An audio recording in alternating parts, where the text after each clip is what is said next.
Hello, the live stream is gonna start very soon, but before that big mouth starts talking, I wanna tell you about the secret art of game mastery. That's the next DM Lair Kickstarter. Listen, game masters are the heart of all tabletop games because frankly, without you, there would be no game. Your players would just sit there and stare at each other and no one would know what to do. And yet, game mastering can often be challenging and overwhelming. I know, I tried it. I'm still dealing with the trauma from that experience. But anyway, that's why the DM Lair team has taken their accumulated experience as game masters in a plethora of game systems, over 100 years of combined experience, that's a lot of finger counting, and put it all into one book, The Secret Art of Game Mastery. Whether you're a seasoned game master or a brand new one, we want to help you run amazing games for your players. And in this book, we'll guide you in the secret art of game mastery. Trust me, it's super secret. These are the things that you often don't find in other game master guides. Oh, and everything in this book is system agnostic. That's a big word that means the information will work for any game system you want to run, be it Pathfinder, D&D, Call of Cthulhu, Shadowrun, Savage Worlds, or something else. The Secret Art of Game Mastery Kickstarter launches in August, but if you click the link below, you can follow the project and get notified when it goes live. So yeah, do that right now. Clicky.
you guys ready to begin?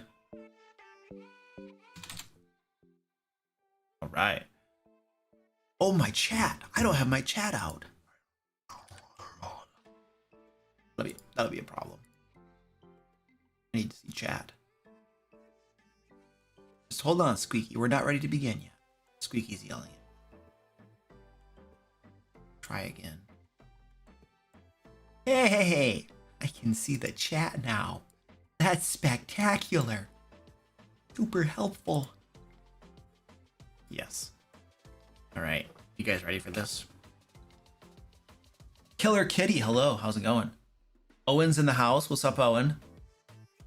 Lucas Weber, hello. David Webb, what's up, dude? LHRPG official. Lord House. Landrew House. Larry Hauser. Larry Hauser, RPG official. That's what I'm going with. Gerald Katz, what's up, dude? Yeah, you're at the live stream, man. Welcome. Stream Elements is in the house. What's up, Stream Elements? Good job. You came and joined the stream on time, kind of, almost. Mike B, hello.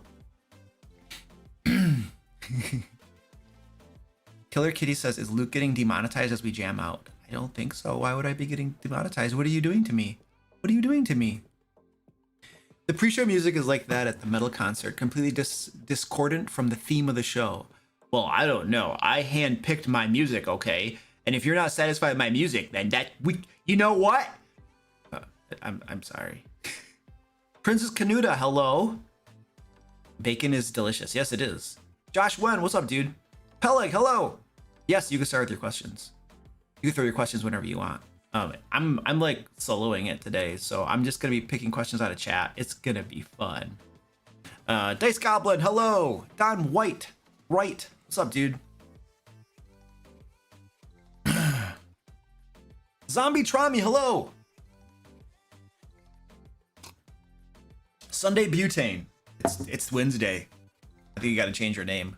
You can't call yourself Sunday Butane if it's Wednesday. I think you have to change your YouTube name every day of the week. Squeaky, I don't know what you... Okay, Squeaky's gonna come join us, I think. Owens. So we have two Owens. We have Owen Davies and Owens. That's gonna get confusing. Jay Tyler, hello. We'll get the questions in a second. I'm just chilling right now. Nearth, what's up? Your notification freaked me out. Usually you run weekday streams during my game, and I thought it was late. It is weekday stream. It's Wednesday. Wednesday's a weekday.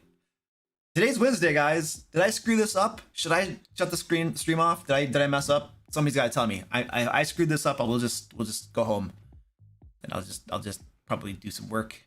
Something. I might have screwed this up. Florian Schmidt, hello. Kelly Panders, hello.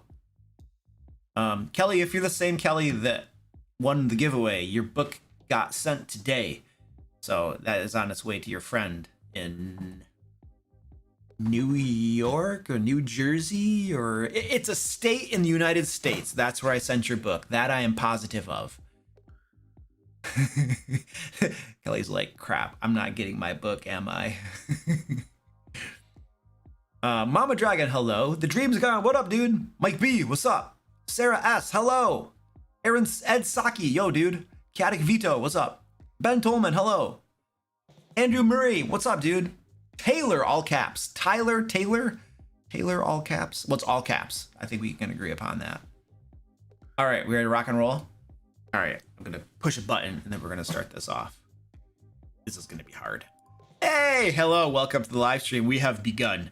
Just like that. Okay, so we got some sleazy plugs. They're not really sleazy, they're just plugging some stuff. First of all, we have a giveaway going on. There is a giveaway. I'm probably gonna have to put the links to stuff in chat myself tonight, and this is gonna be really crappy. Giveaway. Whee! There you go. Link to the giveaway. I hope the link comes up. Come on, Stream Elements, don't let me down. There you go. So we're doing a giveaway tonight. We are giving away a copy of Lairs and this is not Lairs and Legends. This is Into the Fae. Left to right, top to bottom. You know, group words into sentences into paragraphs. You know, it becomes a book and stuff. Squeaky's very interested in this. Anyway, Into the Fae. You can win this book right here. I will sign it too. These are signed. Like, I've been signing, I haven't mentioned this until like recently, but all of these giveaway books, I sign them and then I send them to you. So, you know, you get first edition runs too. From our very first Kickstarter, you get first edition runs, which means that they're the very first ones we ever made. It's good and it's bad. You'll get the good old versions ones before we changed our printer and got like a better printer. But it's old school. It's old school DM Lair. You'll be like, I got one of the originals signed. Yeah. Anyway, the giveaway tonight, we'll draw the winner at the end of the stream. Squeaky's getting excited already. He's jealous. This is why he comes up on the desk every stream. It's because he's jealous. He wants attention, and he thinks I'm giving attention to other people, which I am. And now he got scared. He got scared of my coffee cup. There you go. It's like bigger than he is. It's actually tea. I actually have tea in it, but look at my dog. Look at my dog. Where's my dog? There you go. She's sitting there dejectedly. She's just kind of like, oh, I'm just sitting here. What are you doing over there? You're just sitting there. She looks at the camera.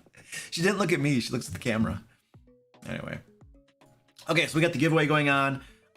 We are still raising money for Stack Up. So that's the wrong way. This right here, you can see right here, we are about a quarter of our way to our goal. We've raised $2,620 for Stack Up so far. Our goal is to hit 10,000, and I'm just gonna keep on talking about it until we hit our goal. If you're not aware of who Stack Up is, well, I have a page. I don't think I'm on the right page. I went to the wrong page. Where's my monitor? There we go. So this is my Stack Up like fundraising page type of thing. By the way, well, we should probably go talk about who Stack Up is. Let's go look at Stack Up first. So, oh gosh, I can't find them now. Jeez, man. Stack Up. Okay, Stack Up. There we go. They are a military charity, you guys. They do lots of awesome things to help our men and women in the armed forces, and allied too, not just the US, but allied forces as well. Both veterans and active service members. These are like the 4 programs that they do. They have supply crates where they literally send gaming supplies out to folks who are deployed, or maybe not even deployed, maybe just, veterans that are just, after they've already completed their service and stuff like that. So they'll send gaming supplies, and the whole idea of what they do is they promote positive mental health and they combat veteran suicide through gaming and geek culture. So they're really trying to help positive mental health for our veterans and active duty service members. So they send them gaming stuff, basically supply crates and stuff. I know my brother was deployed twice. First time he was deployed to Kuwait, and second time he was deployed to Iraq. And he told me that like basically he worked 12-hour shifts, and when he wasn't working, he was just like playing Xbox or PlayStation 2 or something. That's like what he did to like get his mind off crap and just kind of escape and not go crazy. When he was in Kuwait, he lived in a little bubble, basically an air-conditioned bubble is how he described it. And then when he was in Iraq, he was on one of the bases. I think it was near Baghdad. I think it was. I'm not totally sure. Anyway, they do air assaults as well. They will literally fly folks into gaming conventions and stuff to just help them experience cool stuff. They have stacks, which are volunteer groups that are, deployed, well, in different places around the world to just help veterans locally and stuff like that. And they have this Overwatch program, which is a 24/7 crisis line where anybody, whether you're a veteran or active duty or you're just normal civilian, anybody can call in and just get help. You got to talk to somebody, things are going on, you can call in and get help. So very, very cool. We support these guys every single year.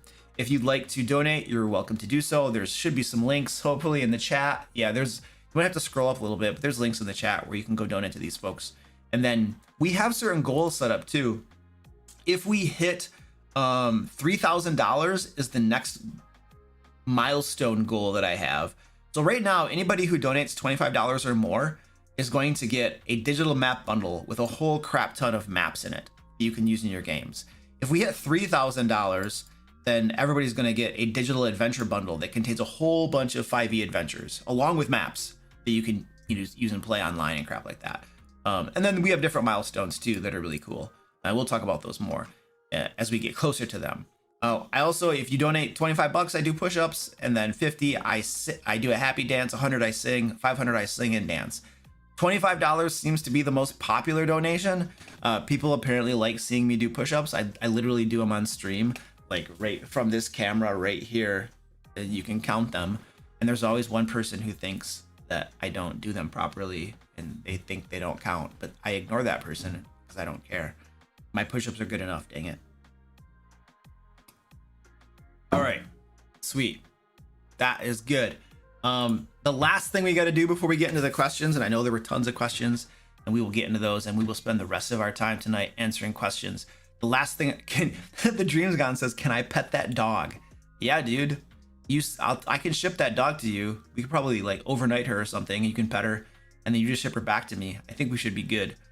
Just, you know, talk to Owen, talk to our moderator Owen. He'll make those arrangements. It's not a problem, dude. Happy to help.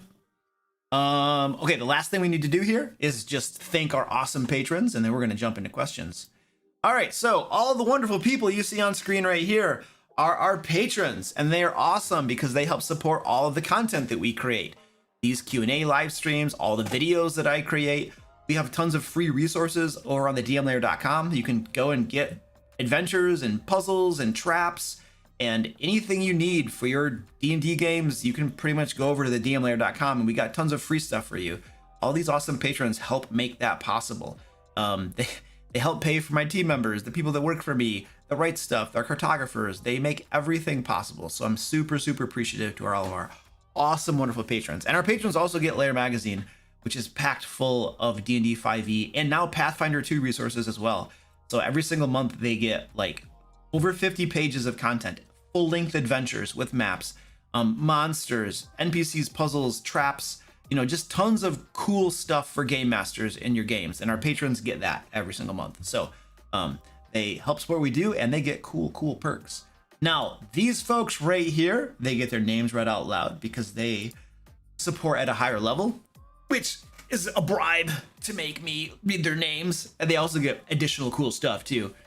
All right, one of the cool things, everybody here that I'm gonna read off, they're the $25 patrons and above. One of the cool things they get is they are now getting adventures written by me. Like, I'm writing adventures, little one-off adventures, and then I'm also running those adventures as one-shots on my channel that patrons can get into those games and then play D&D with me on my channel as well. So we got a whole bunch of cool stuff we're doing for our patrons because we're super appreciative of the support they give us. So anyway, I'm gonna read these guys' names out loud after I get a big drink of tea.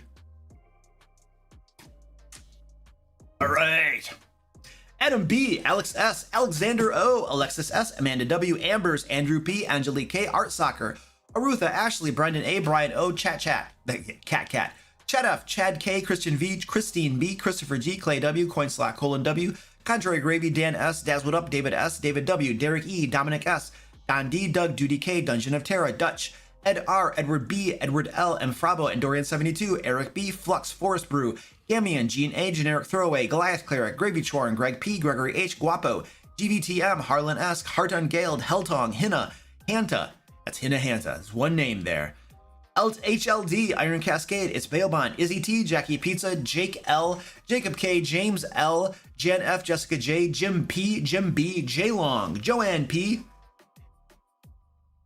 Joe E, John A, John P, John the Wicked, Jonathan V, Jordan A, Joseph H, Joseph W, Josh M, Josh K, Colin, Kirby, Curry Claw, Laura L, Lionheart, Linda, Matlock, Mama Dragon, Matthew C, Mighty Loki, Mirostal, Mitchell, Mo20s, Moon, More Dakin, Mr. Owl, Mr. Lincolnu, Nerd with Glasses, Neareth, Old Mad Mage, Pancakes, I think I spelled their name wrong, it's supposed to be Pancakes, Penguin Butt, Pethnick, Pivo, Pork Chop Bacon, Psycho John, Puppet Master, Ramus, Randy B, Rebar, Renner C, Robert C, Robert J, Robin, Russell L, Ryan, Sorrow, Sale R, Sakura, Shadow, Shane L, Sheila A, Sim Fan, Son of a Sofa Man, Soul Naya Stan, The Man, Stephen G, Stephen, you put an F there, Stephen, I guess.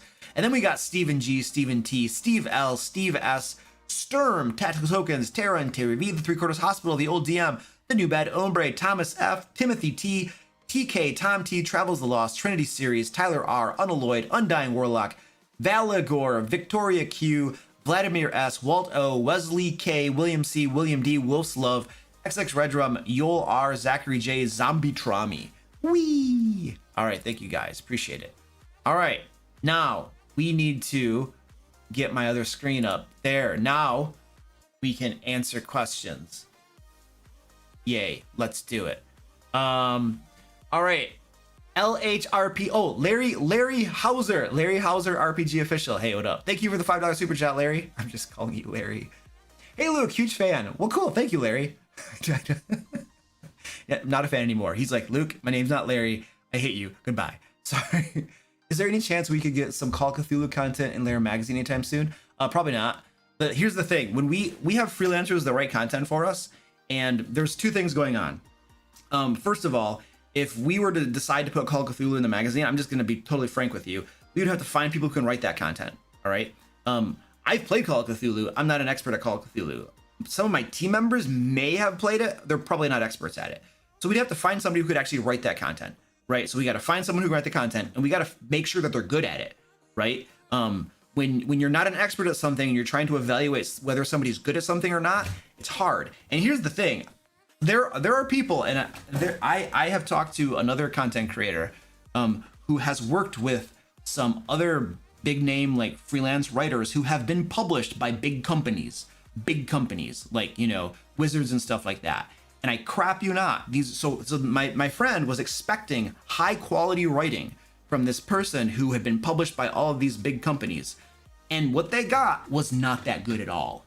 And so what am I saying? What I'm saying is that it's hard to tell whether somebody's content that they write for you is actually good or not unless you are good at yourself. You're the expert and you can be the judge of it. So if I just go out and say, I need a Call of Cthulhu writer, you know, and then people apply and I'm just going to trust them based upon their recommendations or based upon who they've written for, it doesn't guarantee that I'm going to get a good writer. I could get trash. I could, you know, it doesn't matter how much they could be cheap or expensive. They could have great qualifications. They might not be that good, you know? So my friend who hired somebody who was very expensive found out that having worked for big companies and having an expensive rate does not mean that you're a good writer at what you do. So anyway, that would be the first challenge that I would have. The second challenge is that almost all of our patrons are currently there for 5th edition content. That's what they're there for. Now, some of them are also there for Pathfinder 2 content. And so the moment that I start putting stuff for other game systems into Lair magazine, I'm reducing the value of Lair magazine for the other people who are already buying it. You see what I'm saying? It's kind of like if you're playing D&D 5th edition and you go buy the player's handbook, and the player's handbook also has rules in it for Pathfinder 2, or it has rules in it for Savage Worlds. You're going to be like, well, I bought the book for 5th edition, but there's other content in there that I don't want, right? And so that's a problem. And so I have to be careful that I'm making sure that I'm giving value to the people that are already paying, and I'm giving them what they want, what they're there for. And that's why what we're currently doing is we have 5th edition content that's in Lair magazine, and we also have Pathfinder 2. But here's the thing, it's not mixed together. It's literally two separate publications. We have Lair magazine for 5th edition, and it's all for 5th edition. We have Lair magazine for Pathfinder 2, and it's all for Pathfinder 2. And right now, the patrons are getting both of them. And we're about to make a switch over where people are going to get to choose what they get. You can choose to get the 5th edition, or you can choose to get the Pathfinder 2. And that switch is going to happen sometime here in the nearish type future. So, but my point is that we have to be careful that we're delivering content, that value. So I couldn't mix in Call of Cthulhu with 5th edition. I would have to probably make a separate publication for Call of Cthulhu. Okay, well then now I have a business that now I have like a business problem or a business issue. All right, because this is actually a problem that some businesses fall into. Like they're publishing a product here, and they're like, well, you know, we could publish another product, and we could publish another product, and we could publish another product. But every single one of those products has a certain amount of overhead to it, right? That we have to account for. Like if I'm going to start doing Call of Cthulhu, right, as a separate product line, then I have to get a writer for it. I have to get a cartographer for it. And my current team that does all the editing, they're going to have to take on that additional load, right? And so that means I'm going to have to increase my overhead to publish Call of Cthulhu content. And now this is what that means.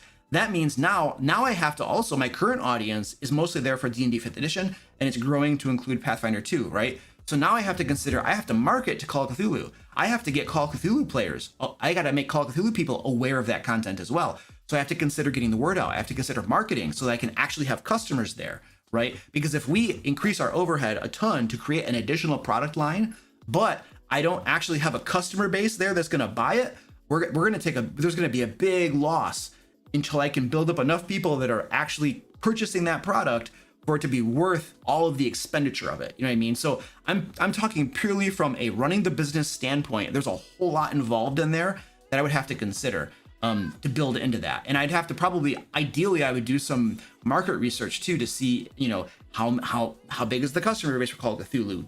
Is purchasing third-party resources a big thing in Call of Cthulhu world? Like in D&D 5th edition, I know that people buy third-party content all the time. But is that a thing in Call of Cthulhu? Or are there really just some very big established companies that take most of the pie, and the third party, like the little guys, generally don't get a whole lot of attention? I don't know. I don't know. I'd have to do some market research. There's a whole lot of stuff involved in there. But basically, at the end of the day, it would involve growing my company, the business, and my team larger, taking on additional overhead and expenses, personnel, etc., right? And then having to acquire new customers, right? And that's a big undertaking. There are companies and brands that have really screwed things up by creating too many products. Like if you look at, let me give you an example. If you look at the automotive world, you have General Motors, right? General Motors is a conglomerate of several different automotive companies that they purchased over time, right? So you have like Chevrolet, you have Cadillac, you have Buick, and then you had Oldsmobile, and then you had Saturn was one they started up as well. They actually started that one. I don't think they purchased it. They started that one from scratch. So they might have had others. I don't know. But one of the problems that General Motors suffered from, and this is why in 2008, 9 or whatever, when they went through bankruptcy, they literally canceled the Oldsmobile brand and they canceled the Saturn brand. And one of the problems that they had is they had too many product lines, right? Each one of those creates a bunch of overhead. Now, some of those parts obviously can be reused in different vehicles and stuff like that, but they all have to have their own production plants and their own personnel to put those together. You know, you really can't set up a line that's going to produce pickup trucks, you know, and then also have them do Oldsmobile cars and also have them do, you know, Chevrolet like Cobalts or whatever, you know. And so there's overhead associated. They had too many product lines and they had to cut back. And that was part of their consolidation, you know, to reduce their overhead, right? And they're doing a lot better now, you know. And for instance, I think Coca-Cola did the same thing when they had Coca-Cola, and then they also introduced New Coke, right? And they had those two things going at the same time. And at first, it increased. The short term was an increase in revenue, but they actually began competing with themselves. And New Coke was stealing customers from Old Coke, you know. And then they had to. I don't even know if New Coke is still a thing. But then they came out with Classic Coke.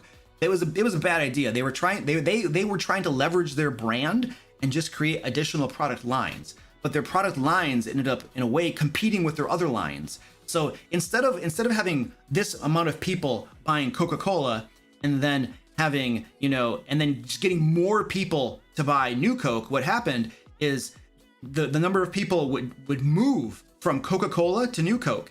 And so you didn't actually get more customers, you just had them shift. Your two lines were competing with themselves, right? But you had more overhead. You introduced overhead or something, you know what I mean? So it's like, I don't know. It's just, you got to be careful with that sort of thing. So I gave you a super long breakdown in response to that. But I just want you to know that there's a lot to be considered with that sort of thing. It's not a simple answer of like, oh yeah, that'd be cool, we can do that. It's a much bigger question with a lot of other stuff going on. So just, there you go. There's your answer. As a deep dive into the rationale for that. Okay.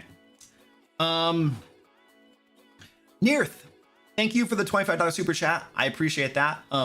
By the way, you said push in your super chat. I'm not doing push-ups for super chats. If you want me to do push-ups, you need to donate to Stack Up. There's a link in the chat. You might have to scroll a little bit, but there is a link to the Stack Up page where you have to donate specifically to Stack Up. That's the way to get me to do push-ups. Because we want to make sure, we need to make sure the money goes to Stack Up and not to YouTube. Because when you super chat, if I remember correctly, YouTube gets 30%, maybe 40%. I think it's 30%. So we don't want to make YouTube richer. Trust me, they don't need the money. Stack Up does. Veterans and active duty service members do. All right, there we go. I think I did actually get a couple. Oh, I've gotten two tonight. Okay, cool. So we actually did get two Stack Up donations. I must have missed them. One was from Anonymous. Thank you. I'll do some push-ups for you. And the other one was from Gerald Katz. Thank you, Gerald. I appreciate that. I'm going to do some push-ups right now. I think I just saw Gerald say something like he's going to be back later. Oh, I just found out my game is back on tonight. Later. Hope I get my push-ups before I have to go. All right, I'll do Gerald. I'll do your push-ups right now. I'll do yours right now. Oh, my cats are all lying around over there. All right, and then we'll get back to some questions. I thought YouTube takes less than Twitch. They do. Twitch takes 50%. Twitch is a bunch of greedy punks. I'll tell you what, Twitch is probably going to go under in the next couple of years. I don't think they're going to make it very long. Twitch is about ready to plummet. But let me do some push-ups for you. What am I looking for? There we go. Look at my kitties. Little Squirty Pie. Look at Squirty Pie lying there. Waffles, Waffle Son. Hello, dude. All right, I have to do push-ups. Excuse me. Yeah. That's right. That's right. Yeah, that's right.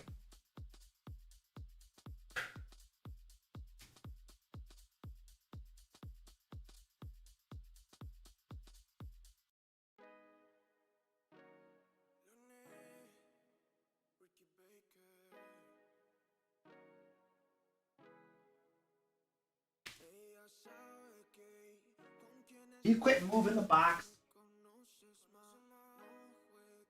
All right, that's my first set of push-ups. That was wonderful. Go back to the right camera. All right. I look kind of orange. Does my face look orange? I should probably change that.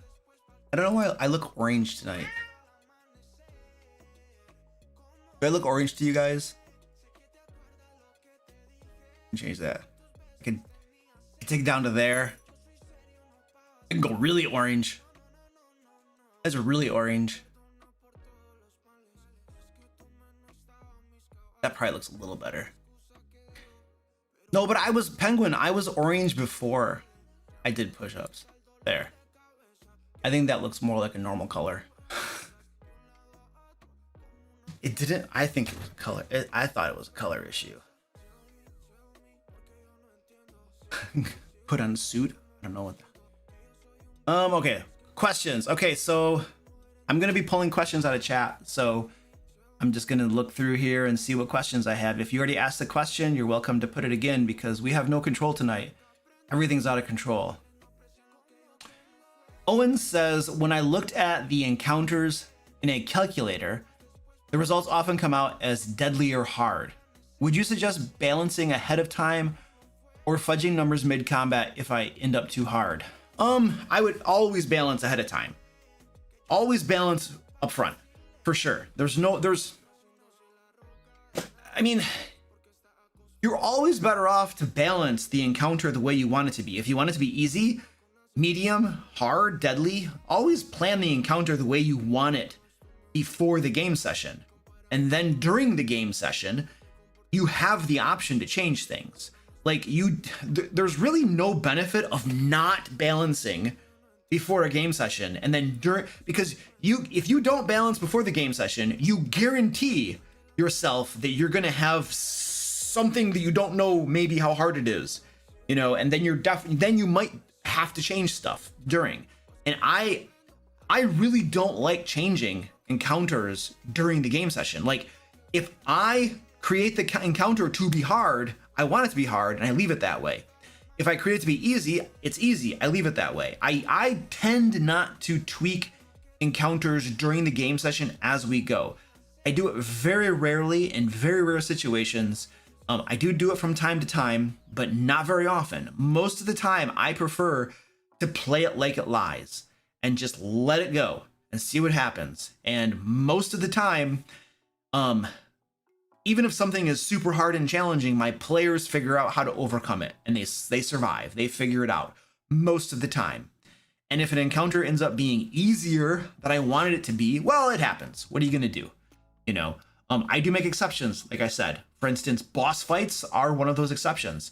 If I intended a boss fight to be challenging and I can see going into the boss fight that it wasn't going to be nearly as challenging as I thought it was going to be, I'll start amping things up. I'll start changing little things. The trick is to do it invisibly.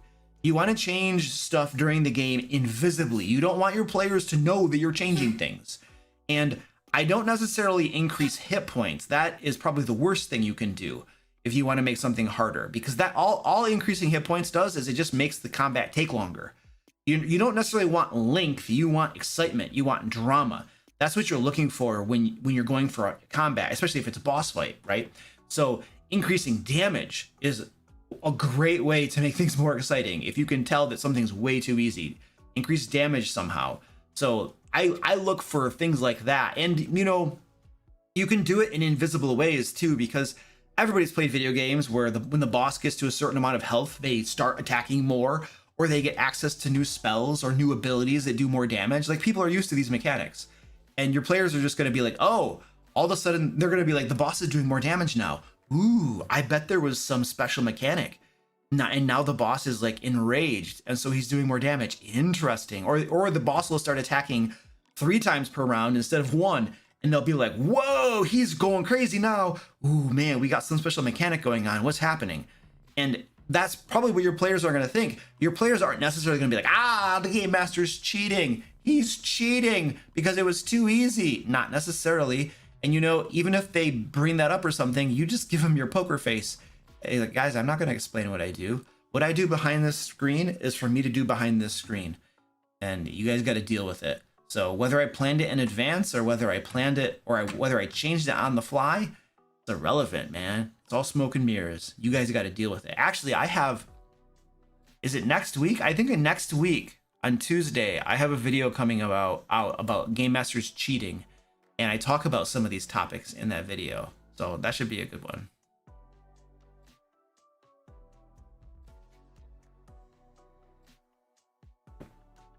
All right, looking for questions. Wee! William, Mena, Rob, what up, dude? I'm glad to hear you got your book, man. He supported us on our last Kickstarter, Lairs and Legends. And he told me he got his book. So that's awesome. Sunny is here to control and smite. Yay! Looking for questions. Any advice on how to deal with players that gradually lose interest in the game as a whole? Well, Gabriel, the thing is like, what are you going to do? If you have a player who's just losing interest in the game, then let's say you have 5 players, right? And then one of them is losing interest in the game. Well, I think you have a couple things you could probably do. Ask them, why are you losing interest in the game? What are the things about the game that you find that are causing it to be uninteresting for you? And then talk with them, see what's going on, why they're losing interest, and then maybe there is something you as the game master can do. Maybe, you don't know, you won't know. And I can't give you a boilerplate answer to this, because what you can do or what you can't do as a game master is going to depend upon your conversation with the player. And depending on why they're losing interest. Like, if they come and they're like, I'm losing interest because the battles all just seem to be really, really easy. And we cakewalk everything. And it's just really lame. And it just makes things unexciting. Well, you can do something about that, can't you? Oh, you want harder combats? That would be amazing. I would love harder combats. Oh, okay. I can do that, right? If the player's like, well, we're playing, let's say you're playing 5th edition D&D. Players like, well, we're like level 17 right now, and there's no threat of death, dying. Sometimes people die and we just come back, and it just seems too lame, and maybe you talk with the group and be like, hey guys, how do the rest of you feel about this? Would you like to do like a grittier type of, game where dying is on the table and is a little bit more possible? That's maybe something that you can do about discussing with the rest of the table, obviously, because there are other people playing that they have preferences and things they like and dislike as well. But there might be something you can do about that. If your player is just like, what, I'm tired of 5th edition D&D. It's old. I've been playing it for 10 years. I'm bored. I'm tired of this game.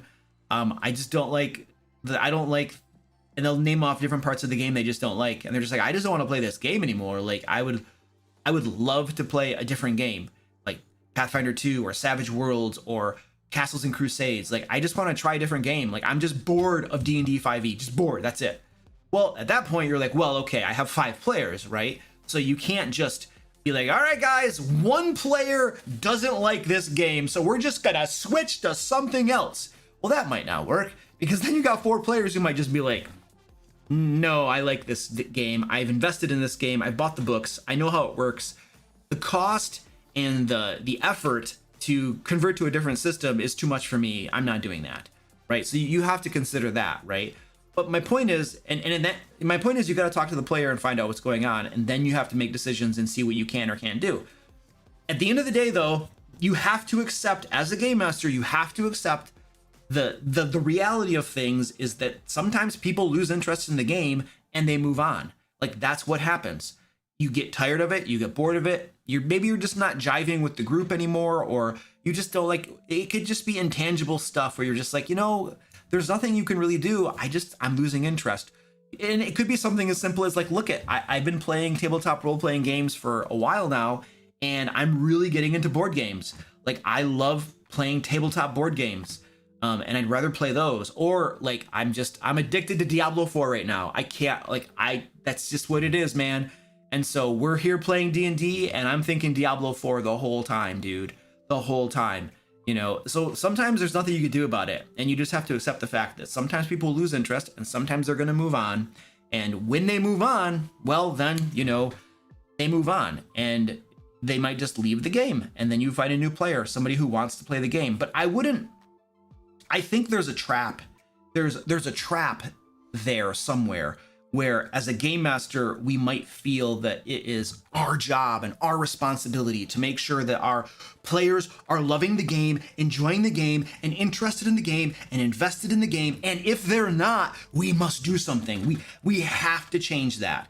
Like, you can't lose interest, because I need to fix that, right? Well, sometimes you can't fix it, and it's not necessarily our job to fix it all the time. Sometimes people just lose interest and want to move on. So I think that there's a fallacy, a trap there of thinking that it's our responsibility to make sure that everybody's always having fun, that everybody's always interested, and everybody always wants to be there. Sometimes people just lose interest and they want to move on.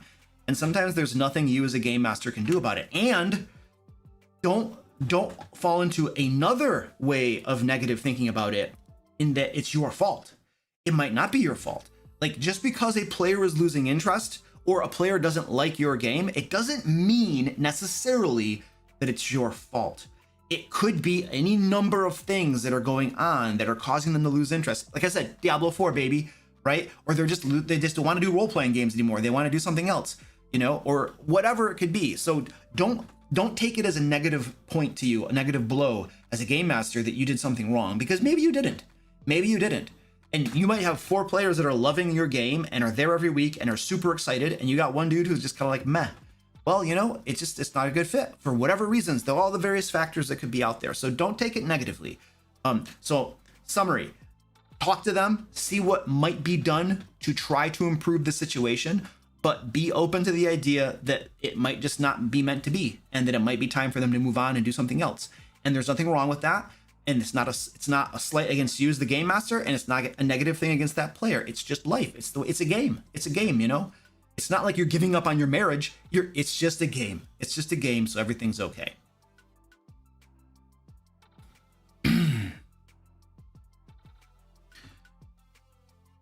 Oh, I need to make a quick note here.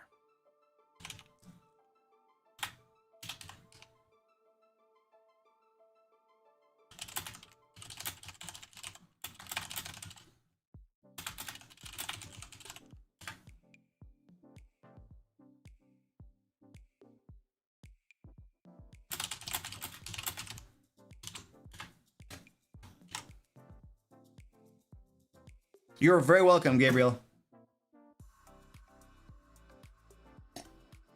I think the biggest thing I want you to take away is don't feel bad about it. It might not be anything you're doing. Now, the other thing you might consider is that, I feel like there is a certain amount of game master responsibility, of course. You need to do your best to run an awesome game as well, right? So because people do lose interest because the games aren't that fun. And part of making a game fun and enjoyable does lie on the game master. So there is a level of responsibility. that we as game masters need to do our part to run awesome games, to run amazing games that our players are going to find interesting and players are going to find fun. But we're not the only component. So if we're doing the best we can and we're doing our part, then that's all we can do. And continue improving, obviously. Continue trying to learn more things and try new things and be better as a game master. So we do carry a level of responsibility, but it's not all on us. And so we shouldn't always take it personally if we have one player losing interest and leaves. Now, if you have lots of players all the time that lose interest and leave your games, now that is a warning sign that we might be responsible for that, right? Like if I just have players that are constantly leaving and turning over and they're gone and I have no player retention, well then I would feel pretty confident in saying that I'm probably a big part of the problem at that point. But if you just have every so often somebody loses interest or somebody leaves, there could be other factors. There are likely other factors at play, and we shouldn't beat ourselves up about it.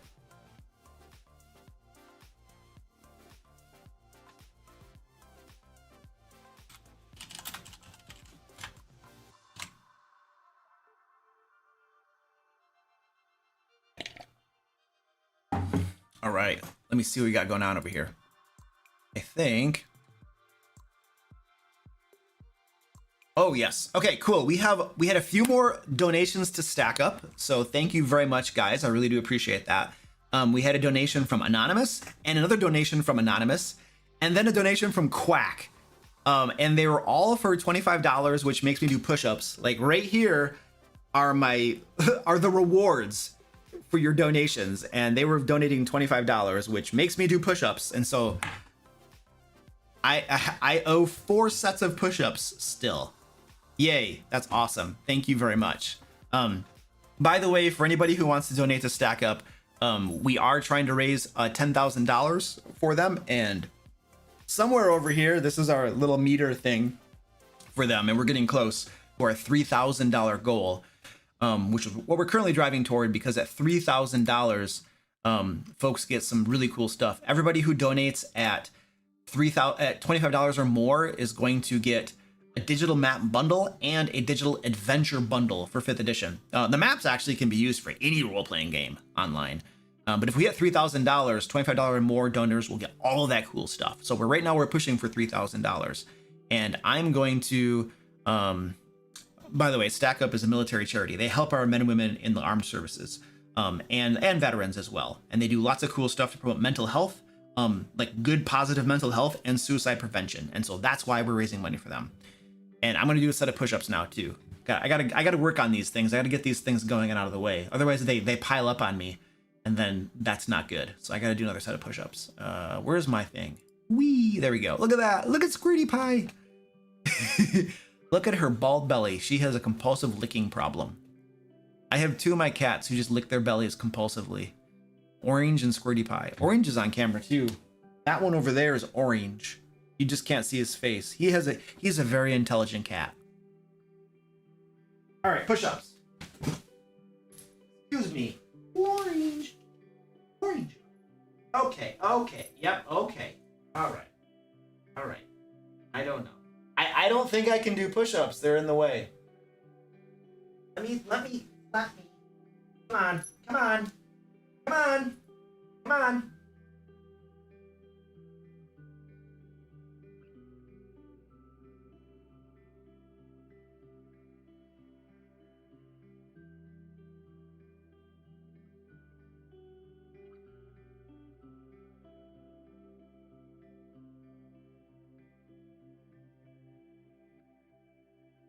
All right, there we go. You guys are killing me. My button. Where's my button? Yeah, I have 7 cats and 1 dog. Here's the dog. She got up now. She woke up for some reason.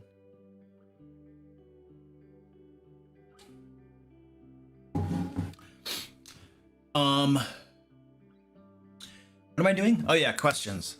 Okay. Oh, I have super chat. Nilly Noel Gadving Carlson. Thank you for the super chat. I appreciate that. During my first game, 5th edition, with a custom story. Oh, you're DMing your first game. Okay, cool. It's about having to convince 3 empires not to attack a trading city. How can I make good hooks? Okay, so there are 3 elements that make any good plot hook. 3 things you got to do. Motivation, a clear objective, and you have to tell them how to get going, where to start, where to go. Those are the things that make a good plot hook. Those 3 things. Motivations. There needs to be something that motivates your players to go do the thing. Now, you can motivate players and you can motivate their characters. Both things are appropriate targets for plot hooks. So if you're targeting the players, you can ask yourself, well, what do my players like doing, right? What do my players want? Like, I have players who just love magic items. If there's a plot hook that features a quest to do something, and as a reward, they're going to get a magic item, they're down. That's great.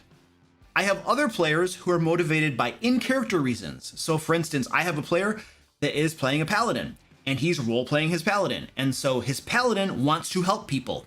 And so I know that if I make a plot hook that's like, oh, these people are in trouble, they're gonna get attacked, you know, the paladin's gonna be like, we shall venture forth to help them.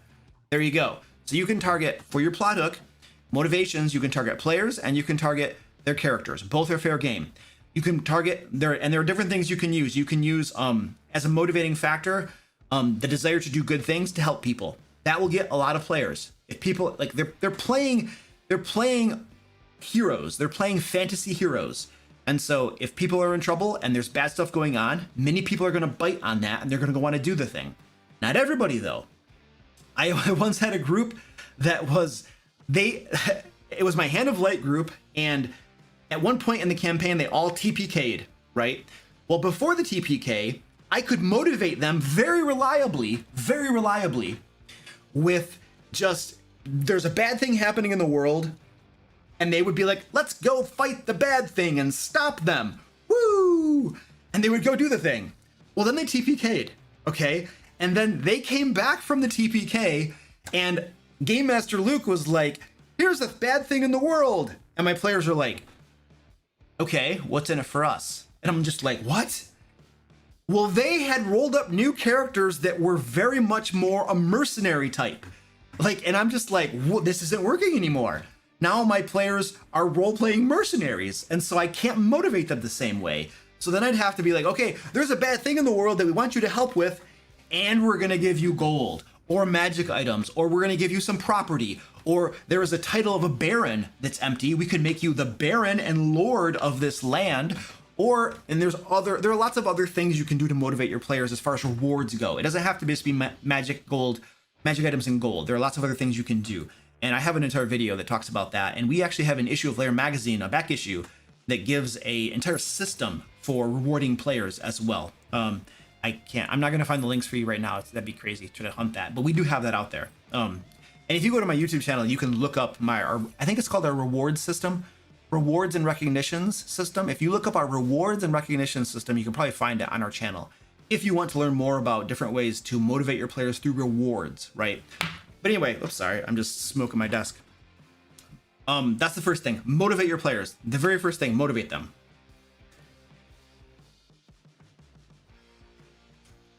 And then you want to have a very clear objective and goal. It needs to be clear what they need to do. Very, very clear. Okay, so near this bank, we have seen dark, shadowy figures at night. We think that people are plotting to do a heist on the bank. We need you to find out who they are, track them down, and stop them. Make sure that they're not going to steal from the bank. That's your objective. You need to be very, very clear about what the objective is, right? So they have to have a motivation. They have to know exactly what it is they're expected to do. And then the last thing that makes a good plot hook is you need to, what the heck was it again? Oh yeah. You need to tell them how to get started, where to go, how to get started. Now, in the case of the bank with the shadowy figures, my players immediately were like, well, let's just go do a stakeout on the bank. Let's go later at night and stake out the bank and see if we spot any shadowy figures. There you go. That's their first step right there. And that didn't work. And so then they went and started asking around.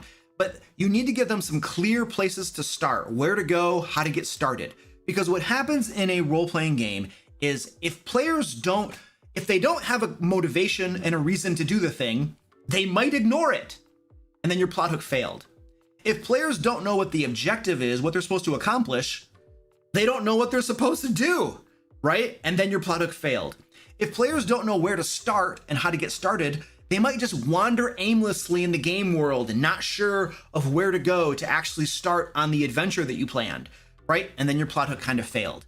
And so you need those three things in your plot hook to make sure you have a good plot hook that will motivate your characters, tell them what they got to do and where to go to get started. And you don't have to be like, where to go to get started doesn't have to be super specific. You don't have to tell them, stake out the bank.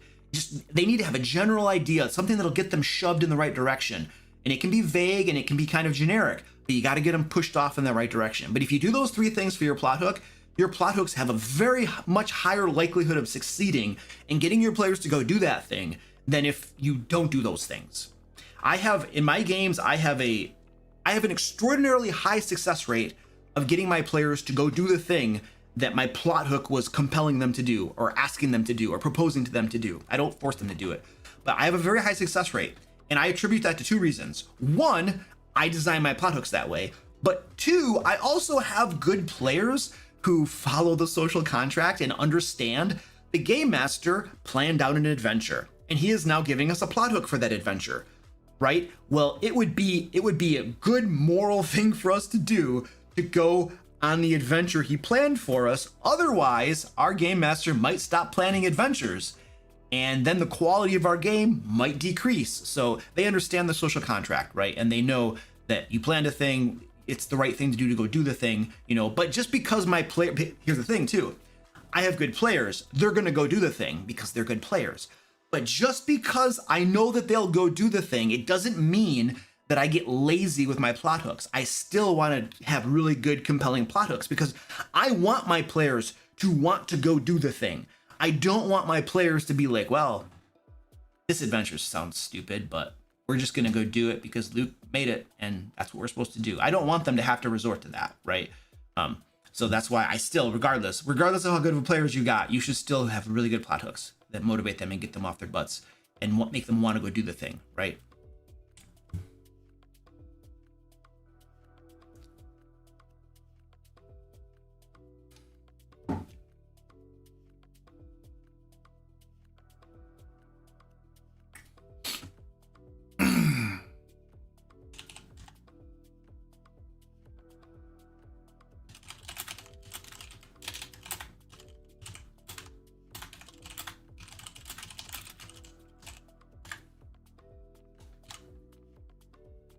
All right, let's see. I got more super chats coming in. So by the way, Lily, I did not give you specific things for your plot hooks for your like 3 empires and then Trade City. I gave you high level advice that tells you how to make the plot hooks yourself, because the specific plot hooks that you make are going to be specific to your campaign and your game, right? And so you're going to have to take my general information and figure out how to craft your particular individual plot hooks to work, right? All right. Matt, we got more super chats, so we're going to hit super chats. Magnesium rotamin. I can't pronounce whatever you wrote there, dude. ROTMG. I don't know what that is, but that's probably his last name. He's like, Luke, you just made fun of my last name. You suck. I'm sorry, dude. What's your opinion on OP TTRPGs? Not in terms of unbalanced, but more in the sense where characters are splitting mountains, nuking cities, etc. Look, everybody has a different cup of tea. This is my cup of tea right here. This happens to be green tea flavored with lemon and ginseng. See? Green tea. It's probably not in focus. Lemon and ginseng. This is my cup of tea. My cup of tea. You have your cup of tea. Ed has his cup of tea, right? Penguin Butt probably has a cup of tea. I bet Owen has a cup of tea. Owen definitely has a cup of tea. Owen is from a country that loves their tea, and so he has a cup of tea. So we all have our cups of tea. which means that every single one of us likes different types of games. We like different things. I personally don't like, for a medieval fantasy game, I am less into the whole idea of superheroes that split mountains and do all these crazy things. For a medieval fantasy game, that's not what I'm looking for. I'm looking for something a bit grittier. I still want magic and I still want awesome things, but I want there to be challenge and grittiness, right? And things are a little bit tougher to come by. So, but that's my cup of tea, right? If that's not your cup of tea, then who cares? Who cares what Luke thinks, right? If someone likes playing the superhero game where they're splitting mountains and they're doing all this crazy awesome stuff, well, great. If they love playing that game and that's what they want to do, then who am I or anybody else to say that they're wrong? That's the game they enjoy playing. And there are probably lots of games out there like that they can enjoy and love. And I might not like them, but that doesn't matter. It doesn't matter whether I like it or not. It doesn't matter. My personal opinion is just what I personally find to be fun, you know? Now, if we're talking about superhero games, well, that's a little different. Now we're talking about superhero games. When I was playing Savage Worlds with my friends here, Kevin was running that game for us. He was running a superhero Savage Worlds game for us. And well, then we should be superheroes. Like, I want to be able to do cool superhero crap. Like, that's the game. That's what I want to play. And if I can't do superhero crap, well, then that's why am I playing a superhero game? So it depends on personal preferences. It depends on the game you're playing, right? When I'm playing Call of Cthulhu, like, I'm not a superhero. I don't even care if it's pulp Call of Cthulhu. Like, if somebody starts fighting, like, I'm probably gonna die. Like, that's, you know, fighting doesn't go very well a lot of times. It gets really nasty. So Call of Cthulhu is a totally different type of game, right? And if I'm playing Call of Cthulhu, then I'm trying to investigate. I'm trying to solve the problem. I'm trying to get to the bottom of things. And I'm usually trying to avoid combat because that's going to get hairy fast. It's not D&D. It's not Pathfinder 2. Getting into fights can be pretty bad, right? At least for the games that I've played in Call of Cthulhu. And so it's a different type of game. And I carry different expectations to the different types of games that I play as well. I think that's something to consider, you know, in this whole smorgasbord of games that we have as well. So I don't know, that kind of gives you an answer, I suppose, to your question. I think the summary, the too long didn't read of my response is, it depends. That's what you got. Goliath Cleric in the house. What up, dude? Matthew Chamberlain, hello, how you doing? Do you think the Rune Knight is OP? Oh, that's a 5th edition character? I don't know. I think I've seen a player play that once or twice, and they could do some really cool stuff, but I don't know if it's OP or not. I don't know. As a game master, I'm not as familiar with character classes, especially the newer ones. And I only really get familiar with character classes if my players play them. If my player is going to come to the table and they're going to play a Rune Knight, for instance, for at least some length of time, then I will start to get familiar with what their class does. And I'll look it up and I'll read it and stuff like that. But if they never play it or it's only in a one shot, then I'm not going to really read up on it. And I'm not going to learn a whole lot about it. As you know, as a game master, if they're not playing the class in my game, it doesn't matter to me. I don't care. If they're playing the class in my game, well, then I should probably know a little bit about it, so I know what they can do and stuff like that, you know. So I don't have a very extensive knowledge of classes, honestly. I focus on game mastery stuff, and learn classes and character abilities and stuff like that as needed, on an as needed basis. There's only so much that can fit in here. There's only so much I can focus on, and so I focus on the things that elevate my ability, you know, to game master, you know. And I've found that having an extensive knowledge of all classes is not helpful. Knowing the classes my players are currently playing, that tends to be more helpful, you know. However, there are some times where even that is a lot. Like right now, I have my Pathfinder 2 game, and I think we just finished our 6th game session, which is going to come out tomorrow on my channel. And I don't know what all their classes can do. I don't know. Their classes have whole lots of cool stuff they can do, and I don't know what they all are. And so I'm still trying to, you know, beef myself up on the game mastering side of things for Pathfinder 2, and that's what I'm focusing on. And so right now I'm just trusting them with their classes. And that's the way it's going to be for a little bit of time. Yeah. Nixus says, I too suffer from limited brain space. I'm in that boat, dude. If I'm not actively using information on a continual basis, it's lost. It's gone. It does not stay in my brain. Like, I have read tons of stuff from Pathfinder 2. I read the entire player handbook. I've read other little supplements, good portions of them and stuff. But the thing is that I don't retain information unless I'm using it. So I'm only going to learn even the rules from the core rulebook for Pathfinder 2. I only really learn them as we use them in the game. I read them and then it's just kind of like, whoa, woo-wee. And then we use it in the game and it's like, then it's going to get fixed in my memory a little bit better, right? It's through repeated use and actually using the stuff that it actually stays here. Otherwise, it goes in one ear and out the other.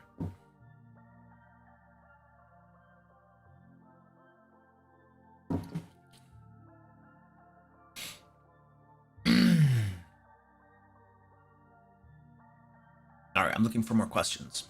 Oh, by the way, we are doing a giveaway, you guys. Giveaway, there should be a link in the chat, hopefully somewhere.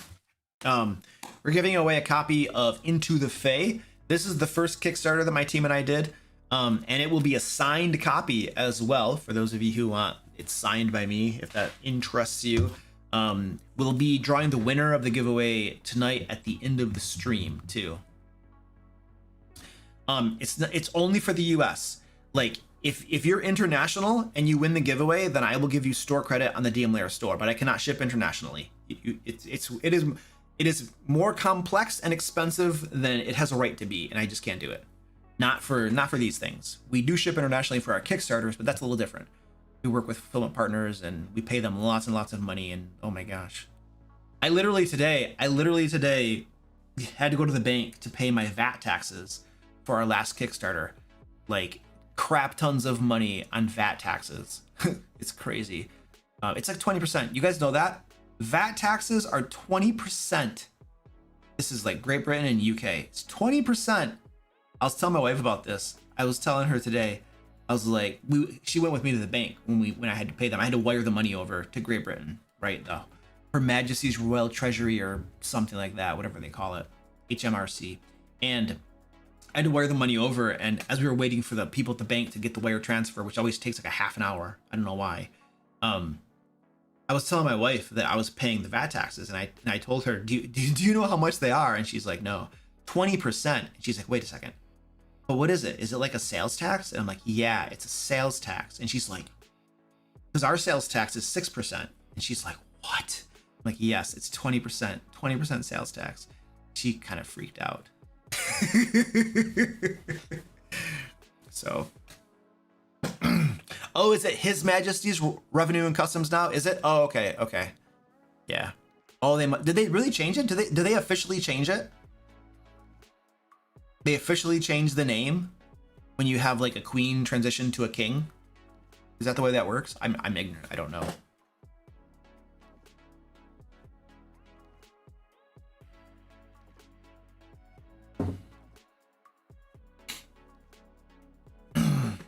Yeah, it officially changes depending on who the reigning monarch is. Oh, cool. That's interesting. At least the abbreviation doesn't change, like HMRC. At least that doesn't change. Question: I am doing a what we do in the Shadow-esque newbie night at 5th level. I have no idea what that is, so I'm just gonna say that right now. What good aligned creature might kill a high level vampire? I don't know. The only thing that comes, an angel. Pick an angel. There you go. An angel that wants to kill the vampire. But put a twist on it, right? The angel doesn't want to kill the vampire just because I'm a good angel and I kill vampires. The vampire has a special artifact that gives him power, and the angel is upset at the current hierarchy in his celestial realms. And the angel believes that the current leader of angels, whatever, maybe it's a deity or something, is shifting a little bit too much to neutrality and isn't being zealous enough about enforcing the law and being good. And so the angel actually wants to kill the vampire to get the artifact to gain power, so the angel can lead a revolt in the heavenlies against the current reigning pantheon or something and overthrow them so that they can be more zealous and more upright. So, you know, I would throw a twist in there because Angel Kill a Vampire, it's like, yeah, whatever, that's cliched. No, put a twist in there, make there be something different about it, you know? And it might not be that, it could be something else, but there you go. I gave you an answer.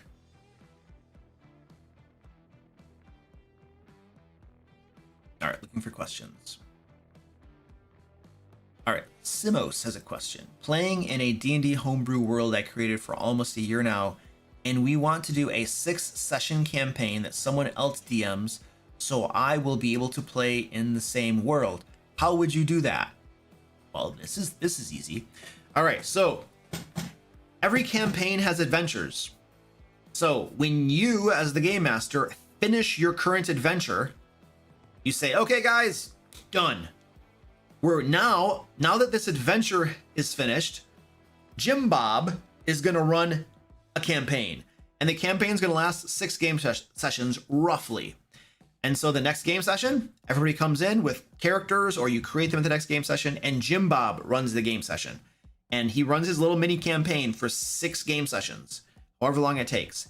And then when Jim Bob finishes, you say, okay, guys, now we're going back to my campaign. Get your characters, and we're going to pick up where we left off. There you go. That's how you do that. It's not super complicated. It's pretty easy to implement. I've done that. I kind of did that. I didn't actually pause my campaign. What I usually do is my campaigns usually run for about 3 years or so. That's usually how long it takes a group to get from level 1 to 20 in my 5th edition games, at least. I don't know how long it's going to take in Pathfinder 2. We'll find out.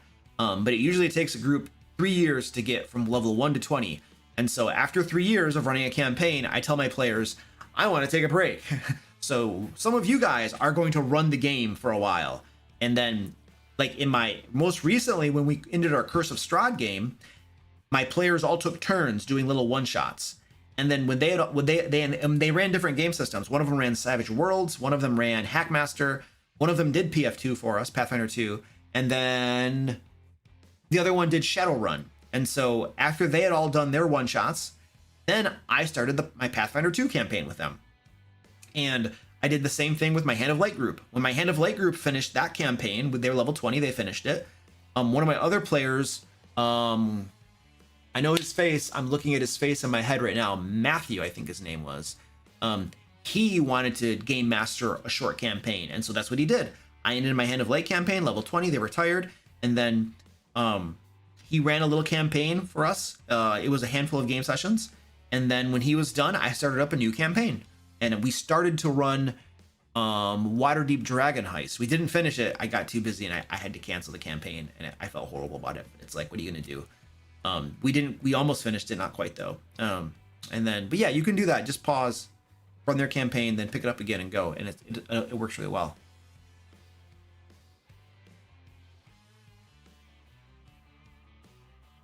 It looks like we got another donation to stack up. Let me see. Oh my goodness. You guys got to stop making me do push-ups. Holy crap. We got 2 more donations. Awesome. Thank you for your generosity. I just don't want to do push-ups. Jeff, thank you for the $50 donation to stack up. I appreciate that. Jeff says, I assume you're sick of push-ups by now. Yes, I am, Jeff. Let's get that loot. All right, so Jeff wants me to do a happy dance. And then Matthew Chamberlain, thank you for the $25, dude. And he wants me to do push-ups. If it went through, it's just an extra $25. Oh, so I don't have to do push-ups? So I can just stack up gets the money and I don't have to do push-ups. Okay, well, that's wonderful. All right, cool. Well, I'll do a couple of those right now. I'll do the happy dance and then I'll do push-ups and then we'll keep going with the questions. Wow. All right, so happy dance. Gotta get the chair out of the way. All right, this is nice. All right, how do I do a happy dance? I'm so happy. Happy. I don't know how to dance. That's all you get, dude. I'm sorry. That's your happy dance. I'm gonna do push-ups now. I'm better at push-ups. My dog got excited. You see my dog down there wagging her tail? She's like, Luke got happy. I might get food now. All right, I'm gonna do my push-ups. Oh, I gotta change my camera so you can see me do push-ups. There we go. And we got cats. I gotta do push-ups. Let me do my push-ups.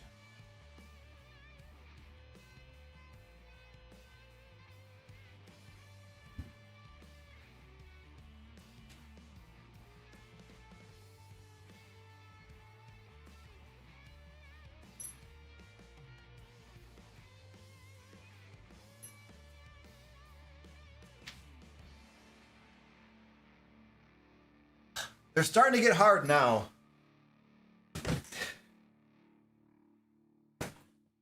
I've done 60 of them tonight, and they're starting to get hard. Where's my button? There we go. Woo! I don't know how to do any of those dances, Gerald. None of them. I just improvised that. Nordamon says, how do you finagle dynamic lighting in Roll20 for your games to minimize lag? Every time I use it, the site lags like crazy. I have the solution for you. I have figured out exactly how to get rid of lag in Roll20. I actually have two solutions for you. One of them you're gonna love, and the other you might not love. The first solution for you to get rid of lag in Roll20 caused by dynamic lighting is to not use dynamic lighting. Use Fog of War. I stopped using dynamic lighting in my games for Roll20 a year and a half ago, maybe longer, and transitioned entirely to Fog of War. You just have Fog of War and then you remove it as they adventure. And first of all, it got rid of lag completely for me and for my players. And my players were just fine with it. In fact, two of them were like, this is so much better now because we don't have all the lag. I don't think the gameplay suffered very much at all. Is it fancier to have the dynamic lighting? Yeah, it's fancier. It's more high tech and stuff like that. But if you have to choose between lag and all that garbage and a smooth game, I'm gonna pick a smooth game any day of the week. And the game is gonna be better for that. So I just turned off dynamic lighting and just use Fog of War now. And it works. Now the second thing is don't use Roll20. For instance, Foundry VTT is an excellent option. I've played Pathfinder 2 games and Foundry VTT, and it is amazing. Listen, Roll20 is like Kodak. You guys remember Kodak? It's a company. So Kodak was a company that when pictures used to all be film based, like right now all pictures, all photos are done digitally, right? But you used to have like rolls of film. I'm explaining this because there are probably some people that are young enough they have never seen this. You've probably heard of it though. But anyway, Kodak stuck with normal like rolls of film, like actual film cartridges. And digital photography was coming out, and Kodak refused to do anything with digital photography. They were like, no, we're not doing that. We're just sticking with film, baby, because tried and true. And guess what? Kodak doesn't exist anymore because they made no innovations. They did nothing to improve their business. They sat there and they just sat there in their C-suites and raked in money until the show was over, and then boom, they're done. Okay, so Roll20 is like Kodak. Roll20 was the first, maybe, I think they were probably the first VTT that came out. I think they were. And because they were first to market, they were big. They were the biggest one out there. And they essentially sat there complacent for, I don't know how long, years, a decade. They sat there complacent and made like no feature improvements. Like their platform has virtually unchanged. I started using Roll20 in my games for my games like 5 years ago or something. I don't know how long. Like, and I can count on like one hand the number of times they've actually done something to improve their platform. It's probably like twice, right? They just haven't done anything to improve their platform. And now that you have steep competition from Foundry VTT and other VTTs that are out there that are so much better, now Roll20 is kind of like, oh my gosh, we're losing market share, you know. And then of course, D&D folks plan, or Wizards of the Coast plans on coming out with their own virtual tabletop, And then once that comes out, who knows? Maybe because Roll20 has tons of 5th edition players on it.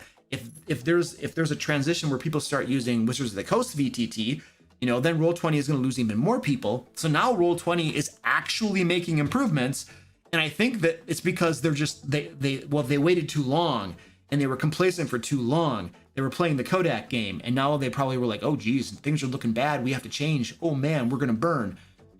But I think Roll20 is probably a thing of the past. I think you're probably going to see the rise of other virtual tabletops, and Roll20. I don't know what they got. They probably got a mound of spaghetti code or something over there, but you don't see a whole lot going on with as far as their platform goes. So,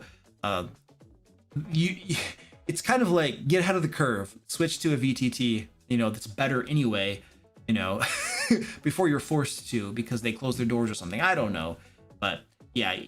You can't go. Foundry VTT is amazing. It's a great platform. You buy it once. You have one-time fee. You buy it and then you have it, and you can host it yourself on your computer, or you can pay a third party to host it for you for your players, and then there's like a monthly fee for it, but it's not that much.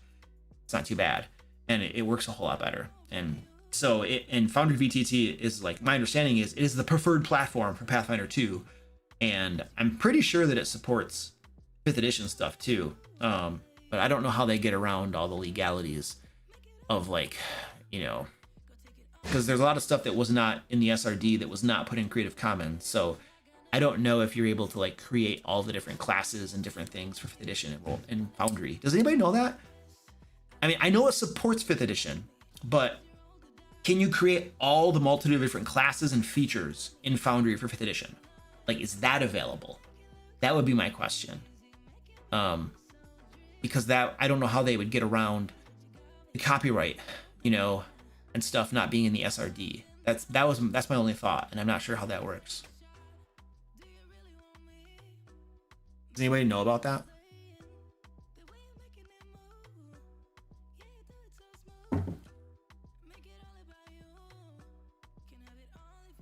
They don't need to create it. The users can. So okay. So users have created mods for 5th edition? I don't know. All right, we're gonna move on though. We beat that one up. No, and that's why I use Roll20. Yeah, there might be some advantages to it. Yeah, but I'll tell you what, man. I don't know. There's a part of me that still thinks that when Wizards of the Coast comes out with their virtual tabletop, there's still a part of me that makes me think that they're going to, like, not want to license their content on different VTTs. Like, think about it. If Wizards of the Coast is going to release their own virtual tabletop, they want people to play D&D 5th edition or whatever they're calling it. Whatever they decide to call it,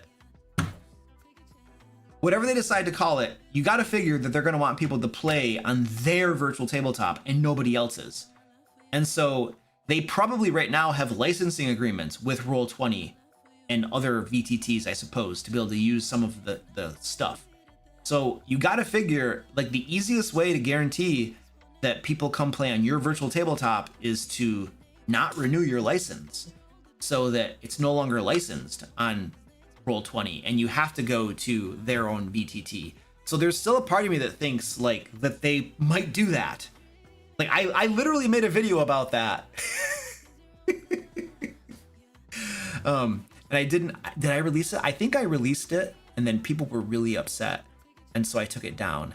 But I literally made a video that was about Wizards of the Coast pulling their Roll20 license. It was one of my spoof videos, It was about Wizards of the Coast pulling their Roll20 license so that people would have to play D&D on Wizards of the Coast's VTT.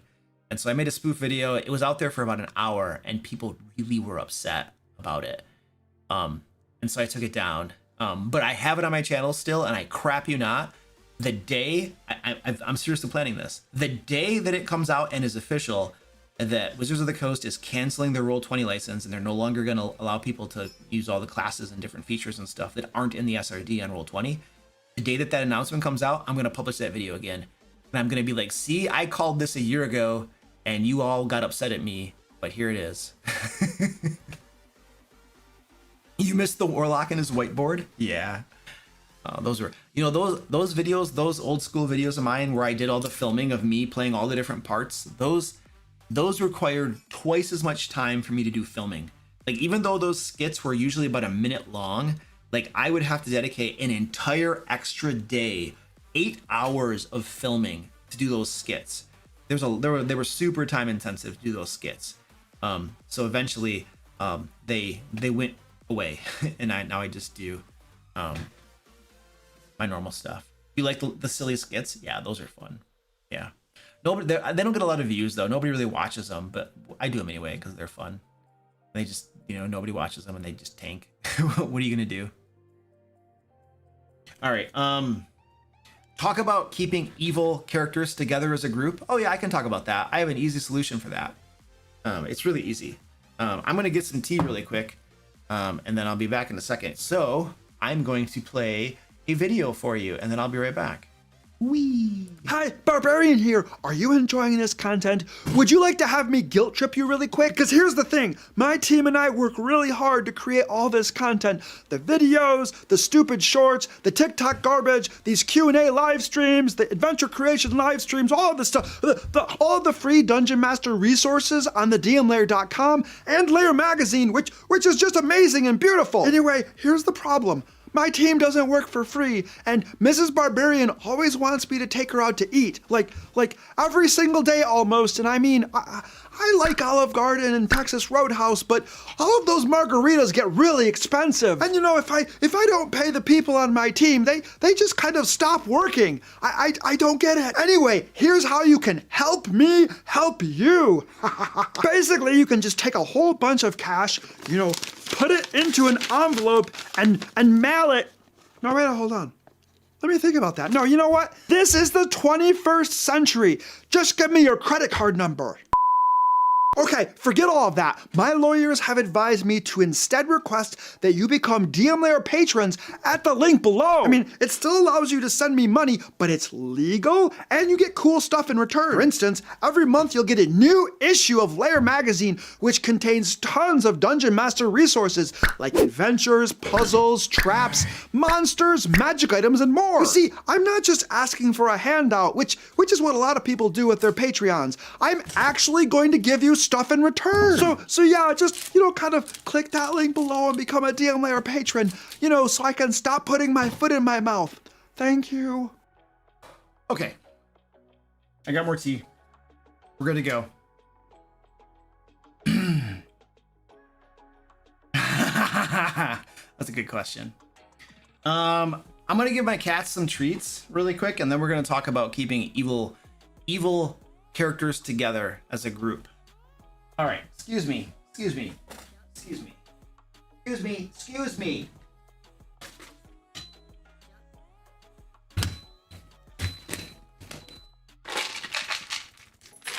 Oh man, my dog woke up. I woke the dog up too. I'm gonna have to give the dog some food also. Wow. All right, move your butts.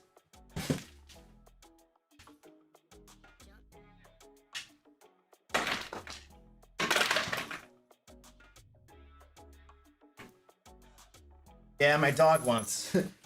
My dog is going crazy. Get out of there.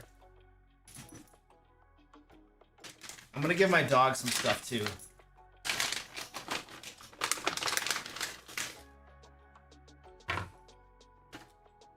Squirty, get out of there.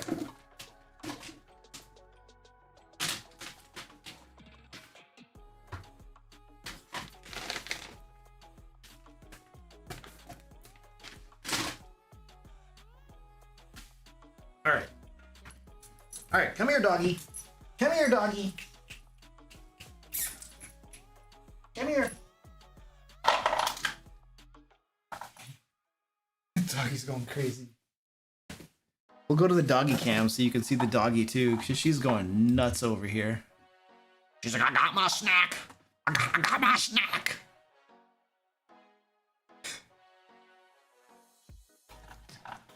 She's a little maniac. She will just eat and eat and eat and eat without stopping.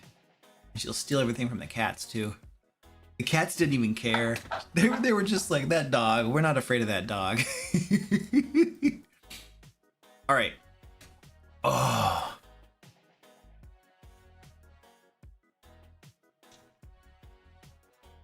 Oh, what are we talking about? A player not coming back? Oh.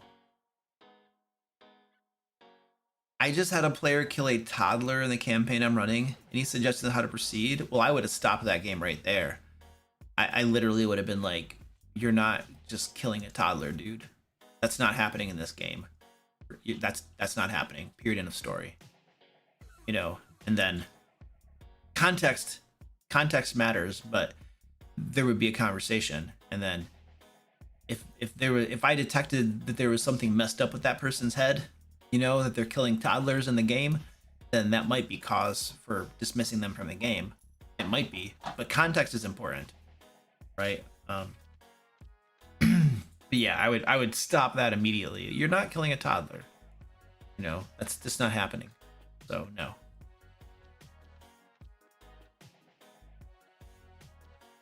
You see, the toddler was turned due to a bad potion.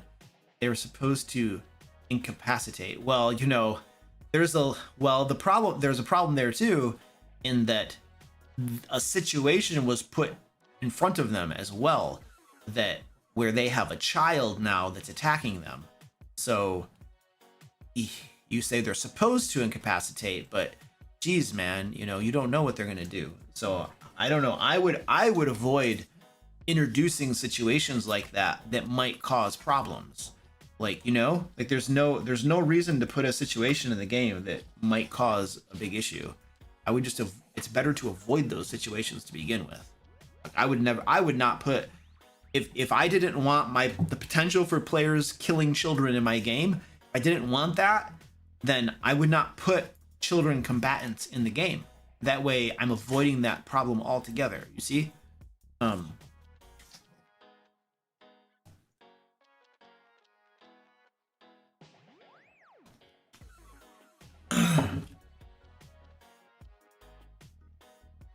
Look at her. She's just patrolling around. She's like, I'm going to find this food. I'm going to sniff, sniff, sniff, and I'm going to find this food. I know it's over here. Jeez, man. Yeah, anything they fight, they might kill. 100%. That's just the way it's the game. That's the way it works. You can't trust and count on they're going to incapacitate or something, because it might not happen. All right, so what was I going to talk about? We were going to talk about evil parties. Okay, so there was a question, Angelo or somebody, I think, yeah, Angelo said, oh, they had a question about keeping evil characters together, and they had another thing they said. I had problems on keeping a solid motivation to keep the evil players together. I mean, they just want to follow their own objectives and had no strong reason to help each other. Well, that's the thing. So when I ran an evil campaign once, and when I ran that evil campaign, these are the stipulations that I put on my players. Okay, these are the stipulations.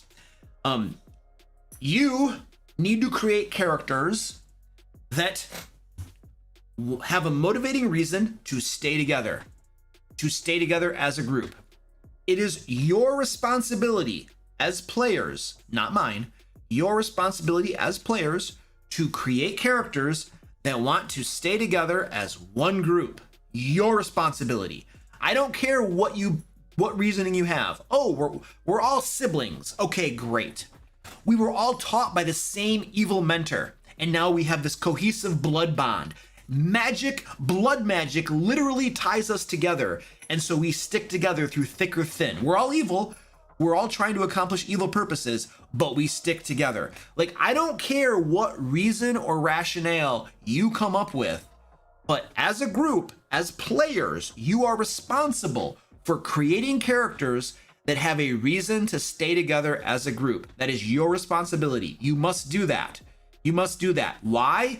Because we are running a group game. I'm running one campaign, not 5, where you all go off and pursue your own evil objectives. That's not the game we're running. So you need to be clear on the game you're running. I'm running a group game. You as a group are going to have some evil objective, some mastermind plan that you want to do. Fair. right? That's what you tell them. So have a reason to stick together. And then if they have a reason to stick together, you're probably also going to want to ask them, and this is your campaign, right? Like the question is, well, then what am I going to run for an evil campaign? Like usually an evil campaign, players or characters will have certain objectives and things they want to do, things they want to accomplish, right? Like let's just pretend that, you know, there's this good city and they want to take over the city. They want to, the Lords of Waterdeep, they want to find out who the Lords of Waterdeep are. They want to overthrow them, kill them, and they want to take their places. And then they want to run the city. And that is your campaign. That is your evil campaign, overthrowing the Lords of Waterdeep and taking their places, right?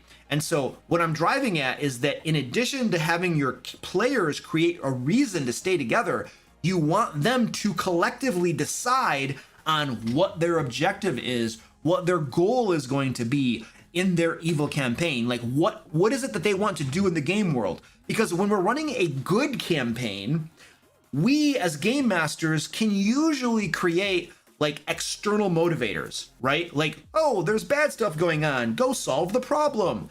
But when you're running an evil campaign, it usually doesn't work that way. Usually you need to rely upon an internal motivator. Like, in other words, the players' characters need to have a reason to go do stuff. And so when you're running an evil campaign, I start out with a different premise. I am not gonna think about what I want to do in the campaign. Like, I want to run a campaign where you have Lord Paxton, who's trying to take over the Waterdeep region, and then the players have to stop him. Like, that's what I would do for a good campaign.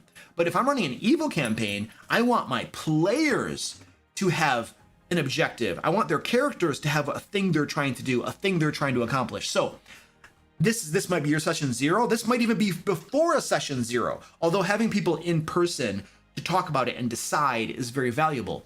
So at your session 0 or session 1, whatever you want to call it, they can literally get together and decide why they are going to stay together as a group and what as a group they want to accomplish. What do they want to do? Oh, we want to overthrow the Lords of Waterdeep. Great. Excellent.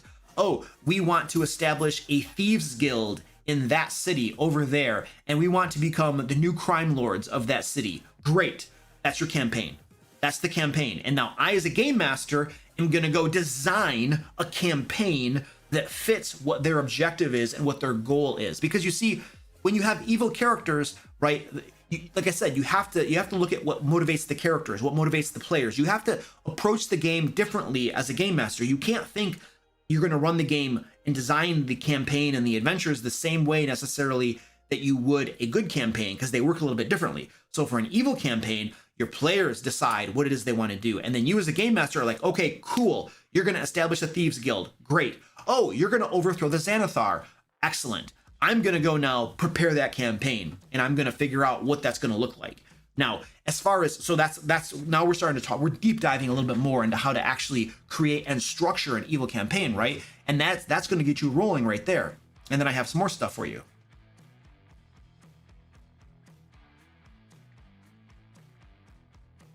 Okay, so then you say, well, that's great, Luke. I know how now they stay together because I tell them they need to, and they're going to create reasons to stay together. Great.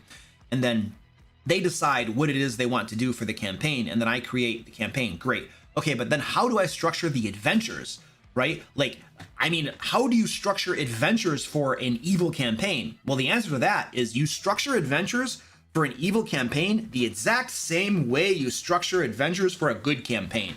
The exact same way. There's no difference at that point.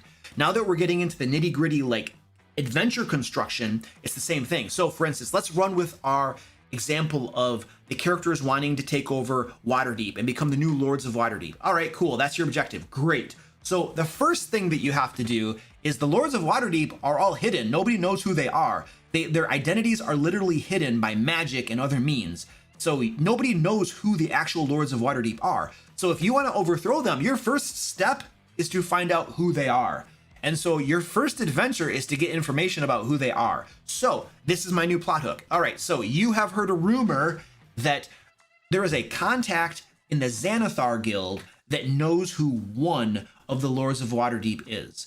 You need to go get that information from that Xanathar contact. Great. Cool, we're gonna go get that Xanathar guy, we're gonna squeeze him, and we're gonna get the information from him. That's your adventure. And so now that Xanathar guy, he has a base. They all have bases, right? A dungeon, sewer complex, I don't know, maybe it's a manor out in the countryside, but that Xanathar contact has a place where he lives, and he has goons. He has other bad guys that are around him. He has bodyguards and stuff like that, monsters, whatever, all right? And so now they gotta go off to that manor in the countryside, and they gotta confront and they gotta find that Xanathar contact and beat all of his goons and finally get to him and then squeeze the information out. Who is the Lord of Waterdeep? Great. Now that's one adventure. Sweet. We have now uncovered the identity of a Lord of Waterdeep. Now we gotta go find that Lord of Waterdeep and we gotta like off him and replace him. But wait a second. Before we do that, we need a way to actually make one of ourselves appear to be the Lord of Waterdeep. So that might be another adventure. Going on, then once they figure out a way to magically make themselves appear to be that actual Lord of Waterdeep, it might just be getting their magical robes and stuff or something. But once they get a way to be an imposter Lord of Waterdeep, well, then they have to go actually confront that actual Lord of Waterdeep and overthrow them. And that person probably has friends and buddies. And guess what? He might have been tipped off that his identity had been revealed, and he might be expecting someone to come, right? So he's ready for them. Well, that's your adventure. You have to go track him down. And that's, you see, so you structure your actual campaign. The actual adventures in your evil campaign can be structured in this very similar way that you would structure the adventures in a good campaign. The only difference is that many times, I mean, the bad guys, your adventuring group, they're the bad guys. They might be fighting good guys, but they might equally be fighting bad guys. Remember, bad guys fight bad guys all the time, you know. Good guys are the ones that usually only fight bad guys, but bad guys are always backstabbing each other, fighting other bad guys and stuff like that. So, but when you're structuring your adventures, the actual adventures, they're the same as a good campaign. You're still running, you can still run dungeons, you can still run heists, you can still run all the normal types of adventures that you would typically run for a good campaign. They have a twist. The objective, the goal of the adventuring party who is bad is to accomplish some evil objective, an evil goal. And that evil goal and objective, as I said, should be determined by the players. They should be the ones that have the overall idea of what they want to accomplish in their evil campaign. And then you as the game master are designing the adventures out for them to go on, you know. But you structure, in a lot of ways, an evil campaign can be structured very similarly to how you would do a good campaign. There are certain roadblocks, though, to overcome, keeping the group together and making sure they're motivated to do things. And the easiest ways to do that are to put that power in your players' hands, make them decide how to stay together, and make them decide what their overall objective is. And if you let your players do that, then they're going to stay together, and then you're going to design a campaign and adventures for something that they want to do, that they want to accomplish, right? And then you're probably going to have a much more successful evil campaign, because the converse of that, and I feel like this is perhaps what people do, is they just say, okay, create evil characters. Awesome. You all have evil characters. Come to the table. Well, your evil characters, what do you want to do?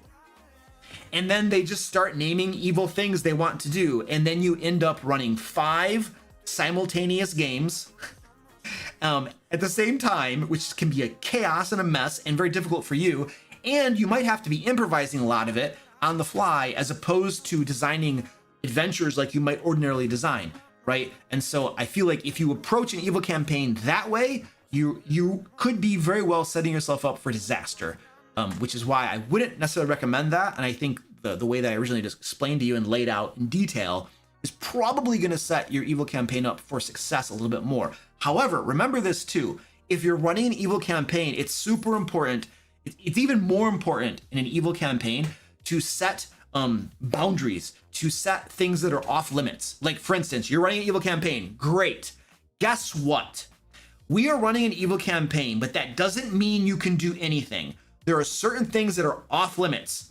Off limits number 1, rape. It's not going to happen, guys. Just forget about it. We're not going to roleplay that at the game table. Forget about it. I don't care how evil you are. You're not doing it. It's done. Forget about it. Okay? Murdering children. Okay, we're not doing that. We're not going to play it. We're not going to role play it at the game table. You decide what are the things that are off limits at your game table. But that is even more important to address up front for an evil campaign than it is for a good campaign. Because if they're evil characters, they're much more inclined to do evil things that could cause actual real life in-person conflicts and problems with people, you know, that you wouldn't want to be role playing or even maybe mentioning at your game table, because it causes people to be uncomfortable or upset or trigger them and make them really not, you know, really trigger bad crap, you know. So it's important to talk about those things for an evil campaign, especially because everything is not on the table. Just because you're evil doesn't mean everything's on the table. You know, I'm going to set specific limits. Like the two things that I mentioned are probably going to be hard limits. Like those are not going to happen at my game table, right? You can murder people all you want and just go around, and you can steal and do tons of different crime, but we're not going to do rape, guys. It's not happening at my game table. It's just off. It's off table, right? So set some hard limits, and then if you need to discuss with your players what other hard limits might be, so that you make sure that your game doesn't cause people to feel uncomfortable, you know, and go to places. Like I've had players that have tried to take my game to places that I was not comfortable with, and I stop them immediately. But I can do that in the moment, right? I have no problem doing that. Other people have more of a difficulty speaking up in the moment, and so you want to make sure that you address those things up front to make sure everybody's on the same page and that everybody's cool, you know. So it's important to talk about that crap. All right, cool. I think we did a pretty good deep dive on evil campaigns, so I think we'll leave it there. No kicking puppies. That's a hard limit in my games. You're not gonna kick any puppies. I mean, on a serious note, I think animal abuse would be a hard limit in my games. Like if I had a player who wanted to like abuse animals, not just like, you know, dogs attack you and you get into a combat and you kill them. It's like, okay, well, that's just a combat. But if you're literally going out of your way to abuse animals, that I would be like, no, we're not doing that. I would not want to do that in my games. So I laughed about it, but if that's actually a thing that somebody wants to do, then I would be like, nope, that's not happening. Sorry. I would just cut that off. All right, let me write this down.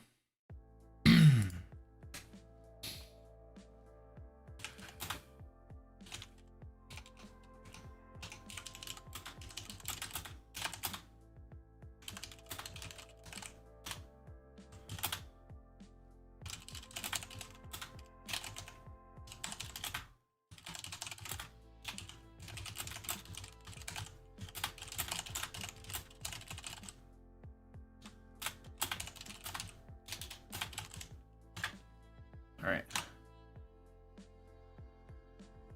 What about punching chickens? A Fable reference? Yeah, I have. I've played some of the Fable games. You get evil. Don't you get evil in Fable when you punch chickens? you grow horns and you get evil and stuff. But that's taking away my agency. Yep, it is. I don't care. You know, your agency is not sacred. Your agency does not give you the right to do things that jeopardize other people's like emotional welfare or emotional well-being. It's probably a better way to say it. So I don't really care. There are certain things I don't care about your agency. You know, if you're like, I want to rape people in my game, and then if the game master's like, no, you're not, and you're taking away my agency. You're right, I am, because that's disgusting, and you're not doing that. Period. End of story. Chicken chaser. He's a chicken chaser. All right. I'm looking for more questions now. Find more questions. If you put a question in chat and I did not answer it, which is going to be a lot of you, you can repost it. Feel free to repost it.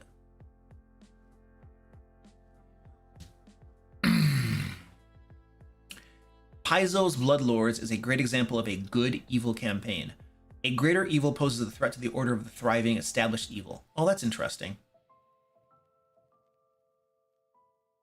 I'm not familiar with their Paizo's PF2 campaigns. I'm a homebrew guy. I very rarely run modules. I prefer to create my own adventures. That's part of the fun for me as a game master.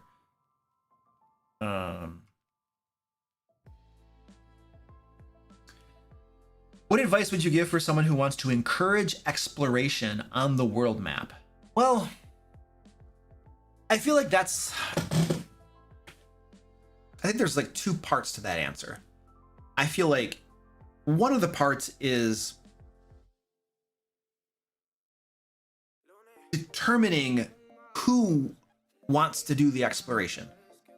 Like, is this just a game master desire, or do the players want to engage in that part of the game too?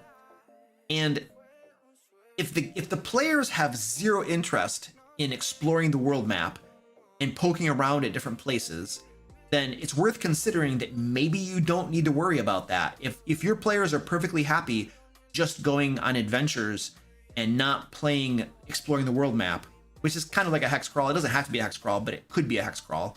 Then it's worth considering that you don't have to do that, right? So, but the other part is that, well, you know, your players, you might say, my players are only interested in going on adventures, but that's because I don't know how to encourage them to explore. I don't know how to make exploration enticing, because if they've only ever done a thing, that's all they know. But there's this other part of the game that they've never been introduced to, which is exploring the world map. And they might have fun doing it and they might like doing it, but I just don't know because they've never tried it and I'm not sure how to encourage them to do it. So if that's the question we're asking, which it sounds like we probably are, I think it's a little bit different. Well, then you want to actually try to encourage them to do it, right? So I think there's probably a couple different ways maybe I would go about doing that.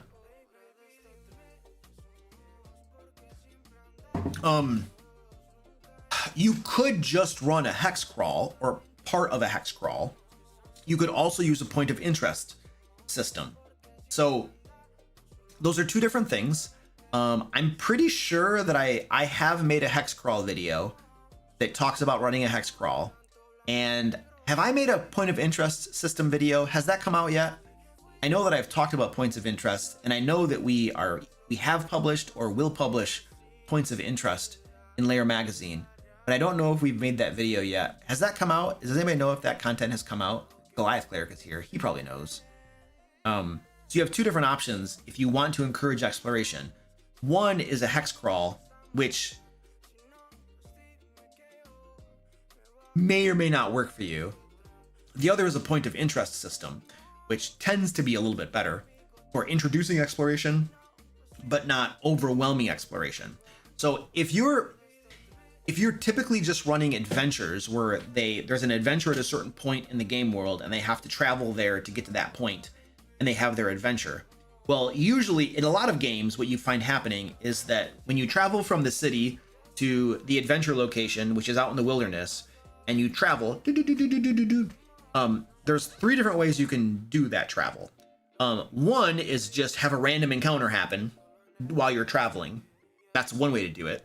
That's probably could be considered one of the least interesting ways to do it, although there is a way to do random encounters that makes it very interesting, but then it deviates a little bit away from random encounters toward planned random encounters, which is what I do.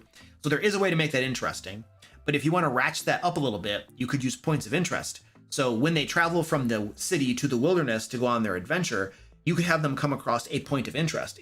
And a point of interest is it's a point of interest. It's an interesting location. It's something there in the game world along the way that is intriguing for some reason. It's a special location.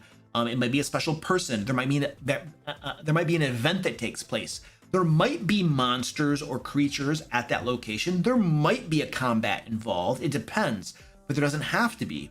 There could just be some ruins there that radiate magic, and everybody can see the magic aura around these runes. And when they go in there, it turns out that it is a gateway into the Feywild or something of that line, you know, and they're just like, whoa, this is crazy. Should we go in or should we not go in?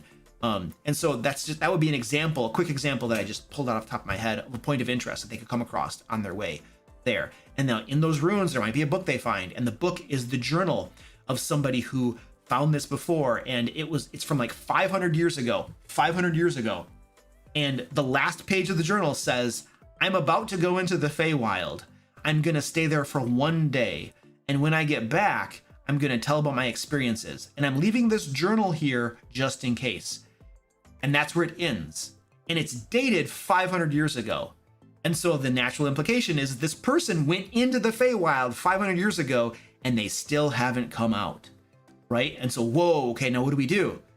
We could go in there and see what's going on, or we could just keep on traveling and go to our adventure that's waiting for us. And then you have an interesting choice for the players. They found an interesting location with something cool, and now they have to make a decision about what to do. you know, and then I would be prepared for them to go into the Feywild because they might, and then you could have a little cool adventure there, and then they might be gone for 500 years and the world has changed when they come back.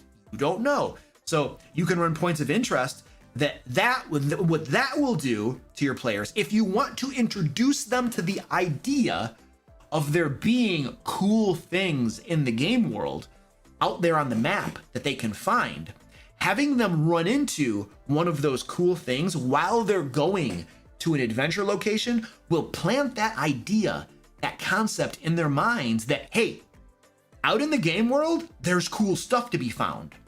And then they're going to be like, oh, maybe we should explore more. Like if we found that gate to the Feywild, maybe there's more cool stuff out there. Maybe we should just start exploring more of the world and see what cool stuff is out there.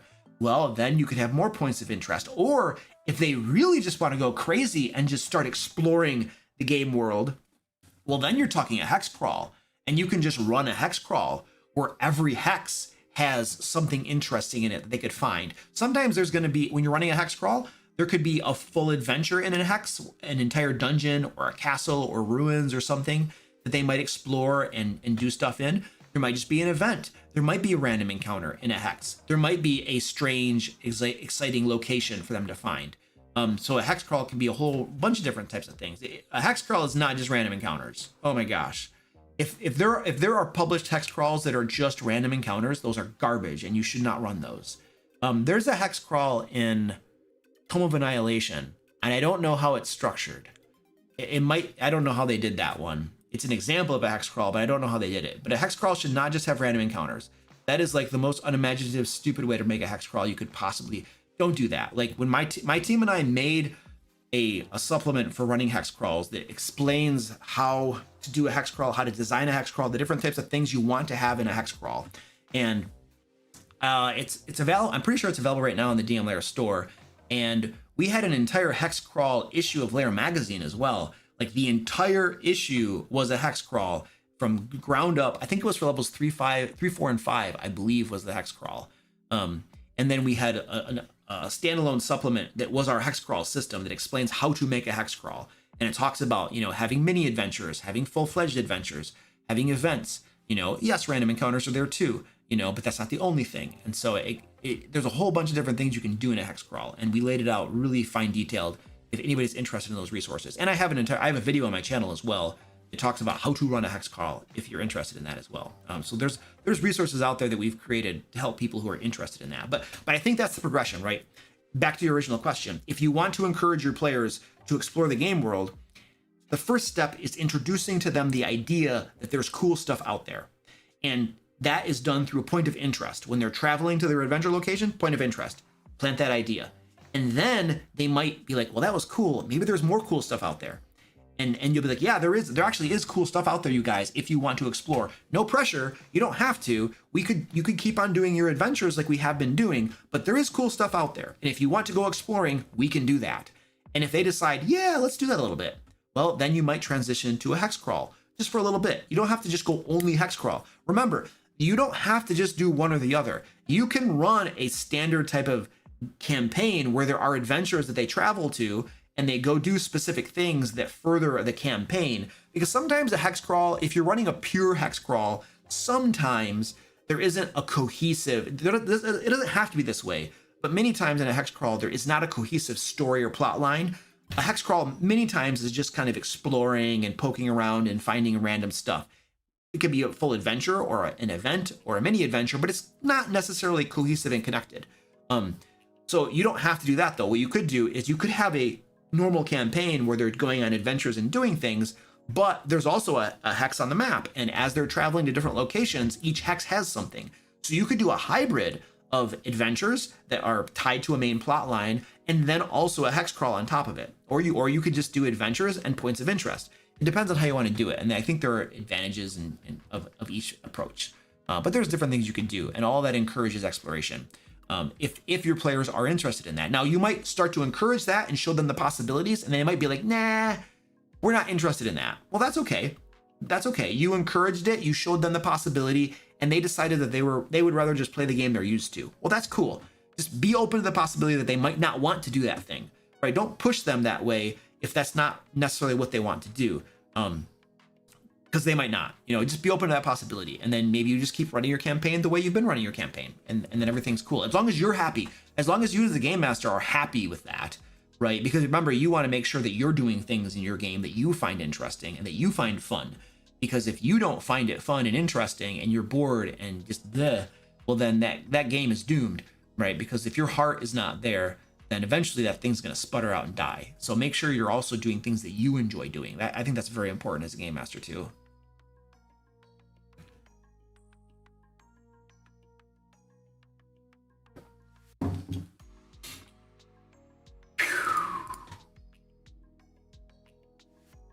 Where's this thing?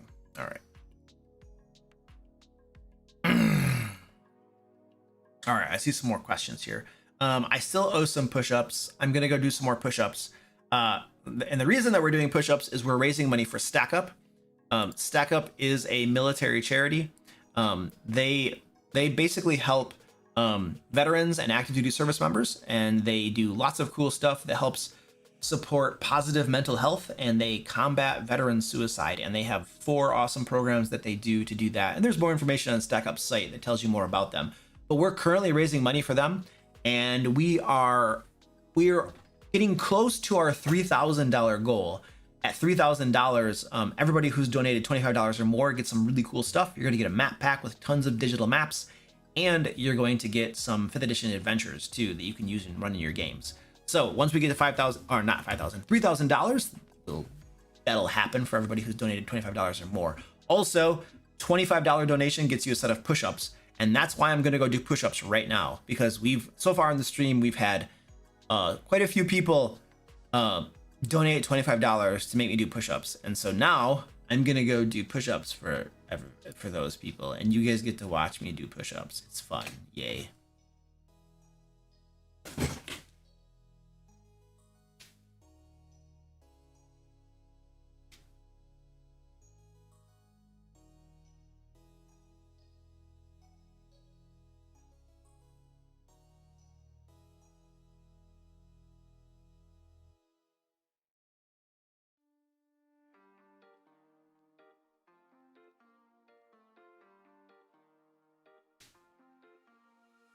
All right. I'm up to 80 push-ups. I'm up to 80 for tonight. That's not very nice. I mean, it is. Get swole. Yeah, Rachel. Get swole doing push-ups. I mean, it's probably not gonna make you smaller, at the very least.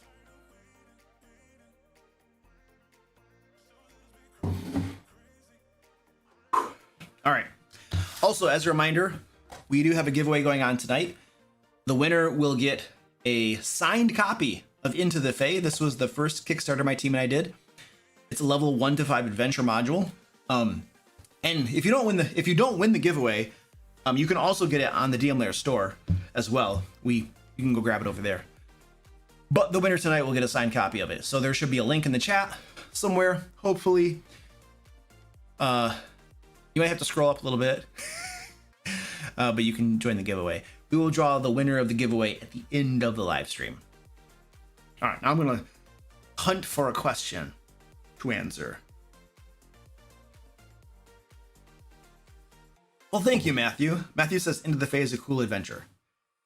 I mean, I wrote it, so I'm biased, but I think it's pretty cool too.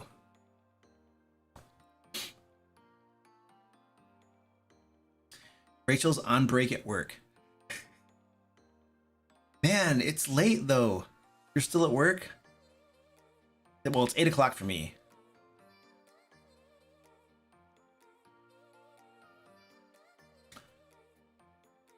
What advice would you have regarding holding Introduction to Dungeon Mastering small seminar as a way to help get newer players interested in and comfortable with running D&D? I think the first thing that comes to my mind is, and I'm just spitballing here, is you probably want to make them feel comfortable as a game master. I feel like one of the impediments that perhaps players or people in general have when they're considering being a game master or not is they don't know what to do. Like, they don't know how to do it. They don't know what's involved. Like, they've played in games and they've seen you run games, but they don't know how they would run a game. And so what they need, probably part of what they need, is to see behind the screen what it is you do. Like, well, this is how I prep for a game. This is how I plan an adventure. You know, this is how I do some of these things, because they don't know how to do it. They don't know what to do. And so this lack of understanding of how to do it could be an impediment. So if you want to introduce the idea of game mastering to them, to encourage them to try out game mastering, then whatever impediments are there, trying to remove them and ease that way for them, it would be the goal, I think. And so it might be worth having a conversation with a variety of players, maybe doing a poll or something, and just talking to people and asking people who are players but have never game mastered, what are the things that prevent you from being a game master? Like, why would you not consider being a game master? And then getting some information from them. And that might be very useful in understanding what is preventing them from being a game master, what some of the impediments are, and why they don't want to be a game master, right? And then that might give you some information about what you could put in your seminar that would help encourage them and give them tools and information that would empower them to be game masters, right? So I think those are probably some good places to start when you're considering that.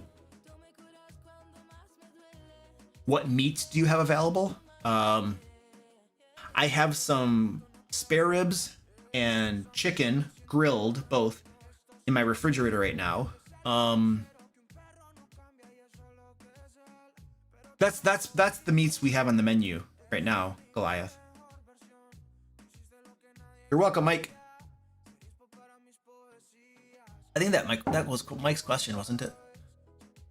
Maybe he wasn't thanking me. Maybe he was thanking somebody else and I just took credit. Ha! I'm a credit stealer.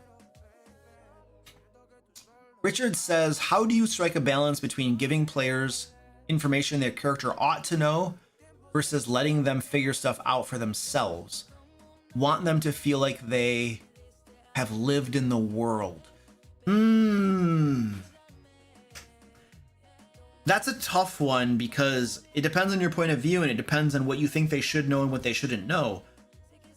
This is interesting because I literally right now am starting a Pathfinder 2 game. We're 6 sessions in right now, and we're playing the game in Eberron. And many or most or maybe all of my players, I'm not sure, are unfamiliar with Eberron. Now, I think probably some of them are familiar with it because they've been in gaming a long time, but they might not be super familiar with it. And so as a game master, their characters grew up in Eberron, but the players maybe aren't familiar with Eberron. And so I want to make sure, like you say, I'm giving them information that their characters would know, because if their characters would know it, then the players should have access to the information too, in order to make good decisions based upon the reality of the game world. It makes sense.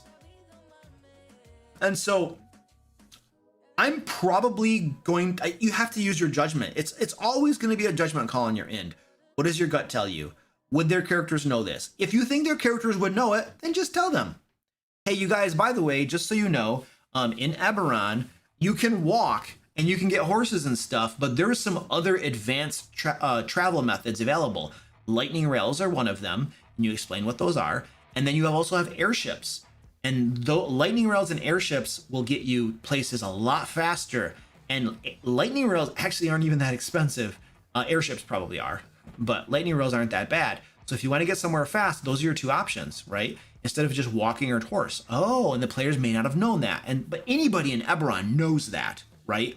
So I would give them that information so they can make an informed, especially like, for instance, right now, my Pathfinder 2 campaign, it's called Thieves Abound. They have been discovering some groups of goblins from Droam. And right now my players are in the Marar Holds, which is way to the east of the continent of Corvair. And Droam is a nation all the way to the west. And at some point, there's a possibility that they're going to have to travel all the way to Droam. And so when that comes up, if they're not aware of lightning, if they don't consider lightning rails and airships, I'm going to tell them, hey guys, you have a long way to go. Consider taking the lightning rail. Now, the lightning rail might not go all the way into Droam, but it'll get you at least kind of toward the border, and then you can hoof it the rest of the way. Or an airship, you could probably buy, get a, what would you call that? A chartered airship that would take you wherever you want to go. Maybe, right? But Droam is still kind of a little bit a sketchy nation that isn't officially recognized by other nations as a nation. And so it's possible that the folks who run the airships might not want to fly there, but for maybe a big fee, they could. So anyway, you give them their options, right? So you give them the information you think that they should have, and it's going to be a judgment call on your part, There is a certain extent too that you don't want to tell them everything, because you do want there to be this element of finding new things and discovering new things about the world. And this is something that I'm doing in my Pathfinder 2 game as well, is since they're not familiar with Eberron, I am slowly introducing the lore of the world to them. And so, for instance, recently there's a job board that they can work and pick up jobs on if they want to. There's the main campaign, but I also have a job board where they can just go grab stuff and do it if they want to.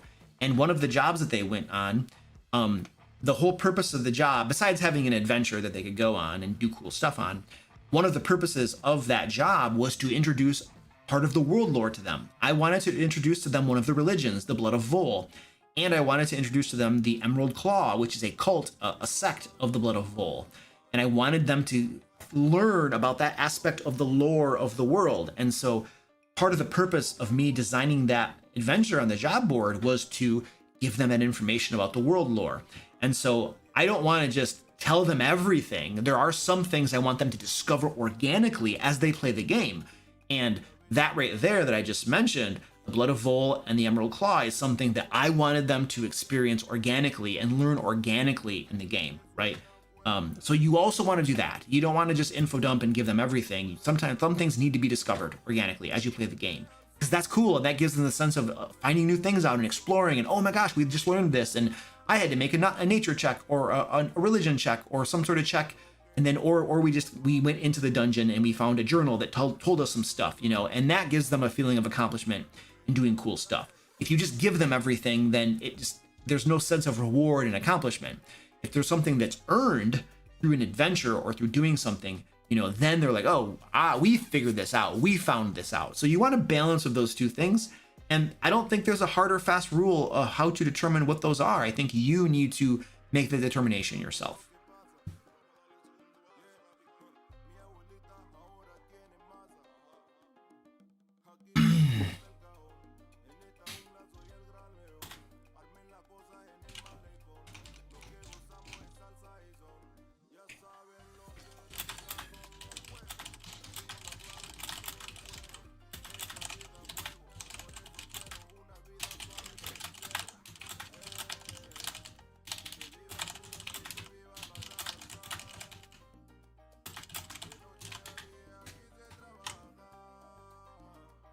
You're very welcome, Richard. No problem, dude. All right, looking for more questions. Mike says Crockpot and Instapot here. Dude, I have an Instapot. We have an Instapot. We love our Instapot. We only cook one thing in our Instapot though, beans. Like my wife and I love beans, like black beans, refried beans. We love beans. We eat beans at least once a day, sometimes twice a day. It's like one of the staples of our diet is just beans. And the Instapot is great because an Instapot is like a pressurized cooker basically. And so things cook faster. And so we cook almost everything is from scratch. Like everything is bought from scratch and cooked from scratch. We have almost no processed foods. And so beans, we buy the dried beans. It's a bag of dried beans. And if you cook these beans in boiling water or simmering water, it can take 2 to 3 hours. It takes time. We put these beans in an Instapot and they're done in it cooks for 7 minutes, but it has to heat up and pressurize and then it has to cook. So it probably is maybe 20 minutes or something, 25 minutes. And then you got to let it release the steam. So it's probably a half an hour or something, but it just does it and it's very fast. And you don't have to go monitor the simmering water and make sure you put more water in, blah, blah, blah, blah, blah. It just does it. So Instapots are really cool, especially for beans.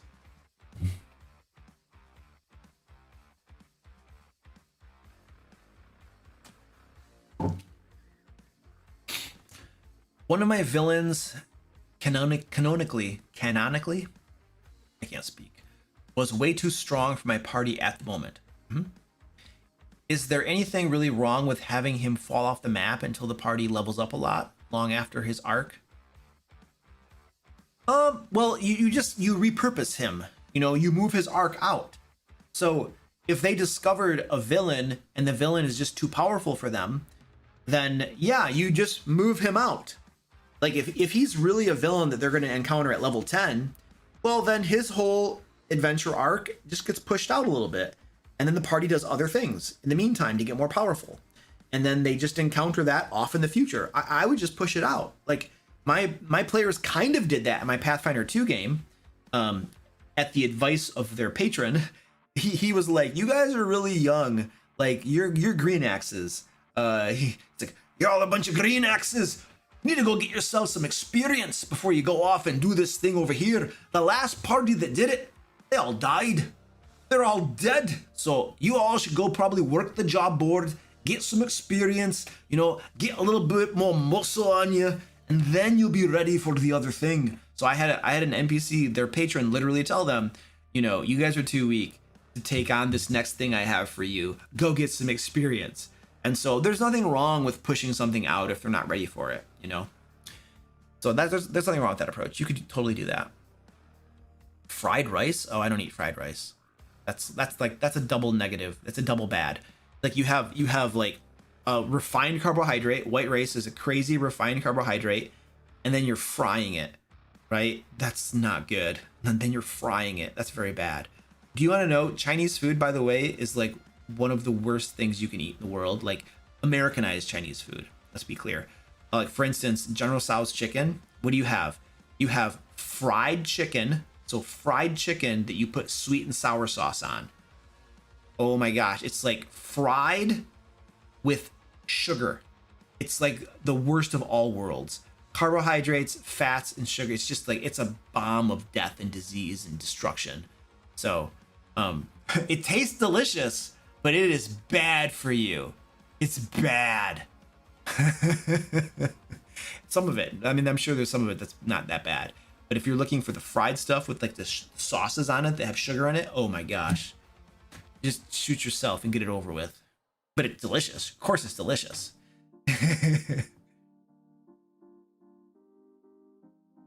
I'm running an entire underwater campaign. I'm having a hard time pinning down the main big bad. Do you have any suggestions? My only suggestion is to go flip through the monster manual, dude. Like that's what you do. You go, you need to flip through the monster manual until you find something that inspires you as a game master. And this is what I do. When I'm designing adventures, when I'm designing campaigns, I literally flip through the monster manual. I flip through the bestiary and I find things that I think are cool. Monsters, sometimes it's the picture. Sometimes I think the picture is just like, that is a cool monster. I want to use that monster. And that's all I need. Sometimes I want to read more about their lore and have it inspire me. Or I look at the combat abilities and be like, oh, that would be a really cool boss fight. Oh man, I want to use that right there. So I don't want to give you the name of a monster. I want you to go look through the books yourself and find something cool. And then that'll inspire you. And then you're going to create a campaign and you're going to create adventures that you are interested in and that get you going, you know, because if you just do what I tell you to do, then you'll be like, well, Luke, that's an okay suggestion. I'm not super excited about it, but Luke said to do it, so I'll just do it. That's bad. Don't do it. Don't do it because I said it. You need to find something that makes you excited as the game master, and that's what you want to do. I've made spaghetti sauce on my Instapot with fresh tomatoes, pork neck bones, and a few other things. So good. It's interesting. Rachel says you all are making me hungry. My players want me to create an Avatar: The Last Airbender campaign, but I really don't know how to do it. How would you do it? I have no idea. I don't watch that stuff. I think it's both a bad movie and a comic book or something. I don't even know what it is. I wouldn't be, if my players wanted me to do that, I would say no, because I don't know what that is. Like, it's like if I'm gonna write a book, I can only write about what I know. If I'm gonna be a game master and run a game, I can only run a game about what I know. And if, like for instance, Pokemon, I don't know anything about Pokemon. I have no idea what the heck it is. But there are lots of people that love Pokemon. But if you wanted me to run some sort of Pokemon game, you're going to get a blank look and I'm going to say no. And if all my players are like, but Luke, we all love Pokemon, we want to run a Pokemon campaign, I'm going to say, guys, I don't know what the heck Pokemon is. I don't care what it is. I'm not going to go learn it. I'm not going to run a campaign in Pokemon. I'm sorry, I'm not doing it. It's like, I'll run other stuff, but it's not going to be Pokemon, guys. Like, it's not in my toolbox. It's just not happening. So if I don't know what As Last Airbender is, and if you don't know it, what it is and you're not familiar with it, and it's not the thing that gets you excited to go, then don't do it. If you design a campaign and try to run a game and it's not something that motivates you, but it's just something that your players want to do and your heart's not in it, that is a bad way to start a campaign. That is a recipe for disaster. You're either going to run that campaign and be miserable, confused, and lost, or you're just going to have no interest in doing it and it's going to feel like work to you and you're going to be uninspired and you're just not going to want to be there. And if all that's happening, then there's a good chance you're just going to sputter out and just cancel the campaign or something. So you're better off not doing that. Don't, like, being a game master and running a campaign and designing adventures takes time and effort, you know? It's a lot of it's enjoyable. It can be enjoyable, but don't do it if it feels like a job to you. It feels just like work and a grind. Like, it should be enjoyable to you, you know?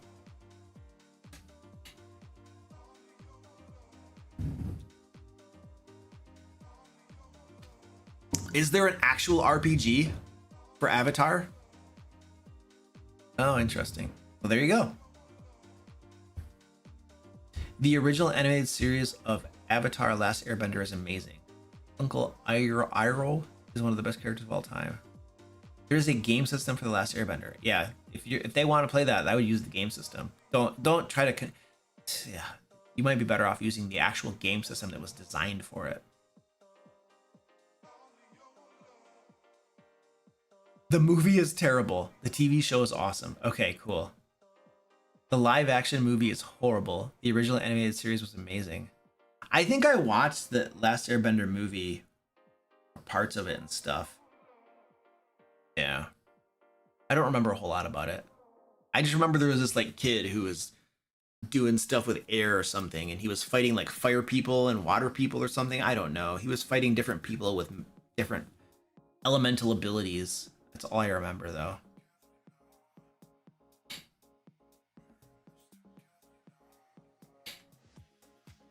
All right, I'm searching for some questions here.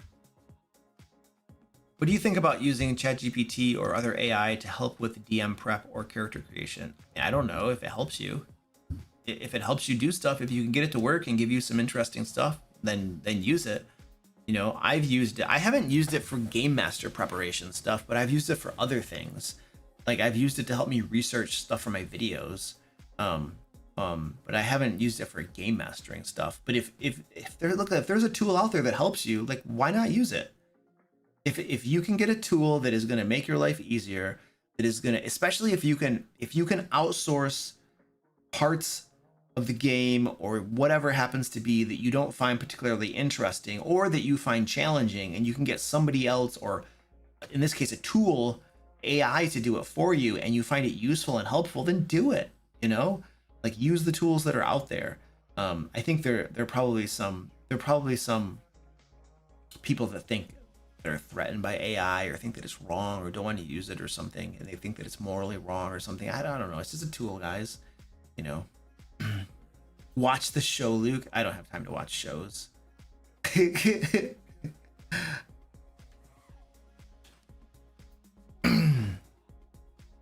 I used ChatGPT to write a full-blown character backstory. Nice. That might be what I do. I don't like writing character backstories when I'm a player. What do you think of Tales of the Valiant from Cobalt Press? I'm looking forward to it. I backed it. I got the alt covers for it, so I backed it. I'm waiting for it. I'm excited for it. I think it'll be cool. It's a 5th edition clone, and I hope it sticks pretty. My hope is that it sticks pretty close to 5th edition, because we create Lair magazine and other content for 5th edition, so it would be wonderful if our content just works with Tales of the Valiant. That would be spectacular. I would love that, and I would just be able to tell people, hey, our content works for both 5th edition and Tales of the Valiant, and then people could benefit from our content that are playing Tales of the Valiant. So I think that would be awesome. So the idea that it's a clone, I think is cool. I mean, from a business standpoint, it works really well for me because I create content for 5th edition. So if you get it, yeah.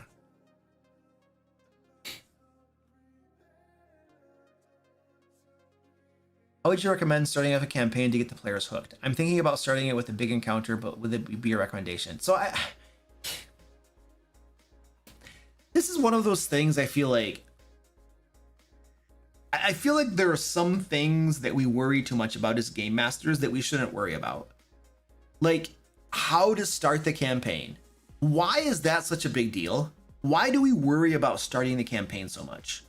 Why does kicking off the campaign and starting the campaign have to be this big, massive event?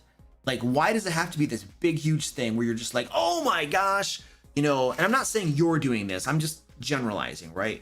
But I feel like we overinflate the importance of certain things in the game, like starting a campaign. You got to start that campaign. You got to capture their attention. You got to do something amazing. And shame on you if you start your game in a tavern. Oh my gosh, you are a bad game master if you start your game in a tavern. Like, why do we do this to ourselves? And why do we think, so you're running a campaign. The campaign is going to last 3 years, let's say, level 1 to 20. And how many game sessions is that in 3 years? Probably about 75. You have 75 game sessions for your campaign, and you're going to worry about what happens in the first half hour to an hour of one game session, right? You have 75 times 4. You have 300 hours. You have 300 hours of game time ahead of you, and you're worrying about 1 hour. I'm not going to worry about that 1 hour. I'm not going to worry about that. So I mean, part of the answer to your question is don't worry about it. It's not that big of a deal. Fretting and worrying about the perfect hook, the perfect beginning to your campaign, maybe isn't the best use of your time. Maybe, there's lots of different things you could do. I think I actually made a video about how to kick off a campaign. I have a video about that. I know on the dmlair.com, I have a list of, I think it's 75 different campaign kickoff ideas that we created a while ago. So there are different ways to kick off a campaign, and you can do it however you want. You can do something special that you think is going to get their interest. That's fine. And I don't want to give you the solution, right? You need to decide what that is going to be for you. Whether it's an encounter, whether they start off fighting, whether they start off in prison, like a Skyrim type thing. You're in prison, you're going to be executed, and then a dragon attacks. Woo! Like, sure, if you want to create something original and creative that's different than starting in a tavern, fine, do that, But if you want to start in a tavern, that's fine too. There's nothing wrong with starting in a tavern. I think another thing that game masters sometimes overinflate the importance of is introducing characters. Like, okay, so there's 4 people in your adventuring party, and then you find a 5th player, and that 5th player is bringing their character into the game, and it's like, oh my gosh, it's the character introduction. Like, the character introduction. Oh, this has got to be good. We have to make sure the character introduction kills it. And not only does the introduction itself have to be really cool, but we want to make sure the introduction happens at just the right part of the game too, like at the right part in the story of the game. And so sometimes we do stupid things like make the player wait for like most of the game session to introduce their character, or heaven forbid, wait multiple game sessions to introduce their character. Like, we do stupid things sometimes because we overinflate the importance of something. No, listen, that player wants to play in your game. Just get their character with the rest of the group, get them in the game, and get them playing. Like, that's what they're there for. Like, yeah, story's cool. We all like a good narrative and stuff like that, but there's a game going on too. And so I feel like how to start a campaign and how to introduce new characters into the game are a couple of things that game masters tend to overinflate the importance of. And sure, if you can do them in cool ways, do them in cool ways. But don't lose sleep over it. Don't worry about it. It's a moment of game time. It's just a small sliver, a fleeting moment of game time that is here and then is gone, right? And so if you don't make the most of those small moments, guess what? You have infinite small moments in your game that you can always do better. There might be other things that are amazing, you know, like the other parts of your campaign are the really cool things. So don't worry about the character introduction because the rest of the game is amazing, right? Like, so the kicking off your campaign might be kind of ho-hum, but holy crap, do you have an amazing campaign designed and you are good at making adventures, right? Now, starting the campaign, I don't know, I'm bad at that. But once we get going, oh my word, is it amazing, right? So don't worry about it. It's like you can't, it's like when you're up to bat, you're gonna swing and miss. And you're gonna miss some of those things, and other things you're gonna hit, and some things you're gonna hit home runs at, and some things you're gonna be good at, and some things you're not gonna be good at. You still try to hit the ball, but sometimes you miss, and you don't worry about it because you have lots of at-bats. Don't worry about it. So yeah, don't overinflate the importance of certain things. Just do the best you can, and don't worry too much, I think is what I'm saying.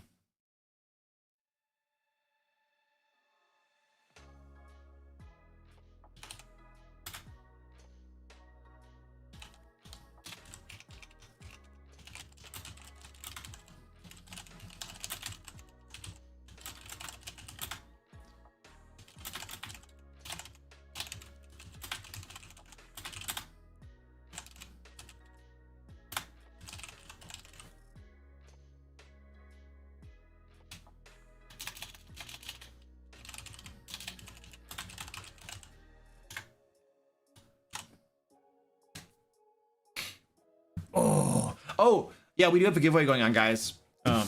Giveaway. A signed copy of Into the Fae. This is our first Kickstarter that we made, a level 1 to 5 adventure module, 5th edition.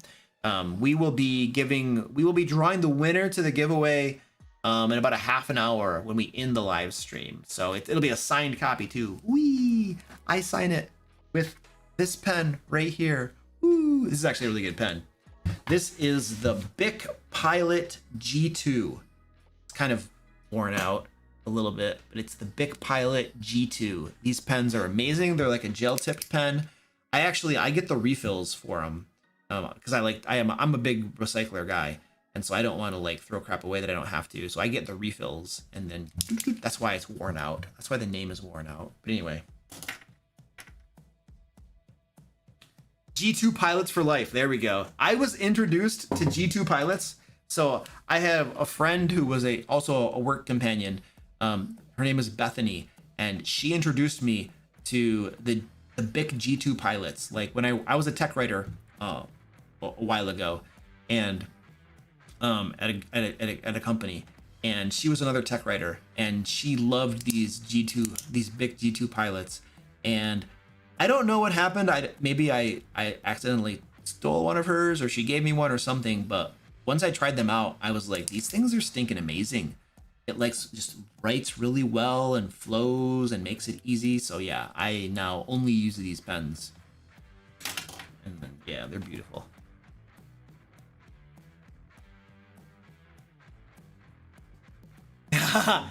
Leanna says, I use those at work. They seem to walk off to other people's desks. Yeah, because they're really cool pens and people like them. I mean, I would take them. I would steal them off your desk too. What cubicle are you in? I'll head over and steal your pens. Just let me know.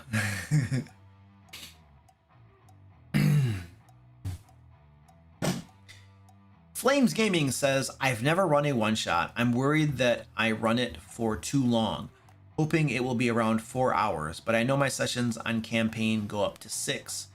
Advice on how to keep short and sweet. So I'm not good at running short one shots because my eyes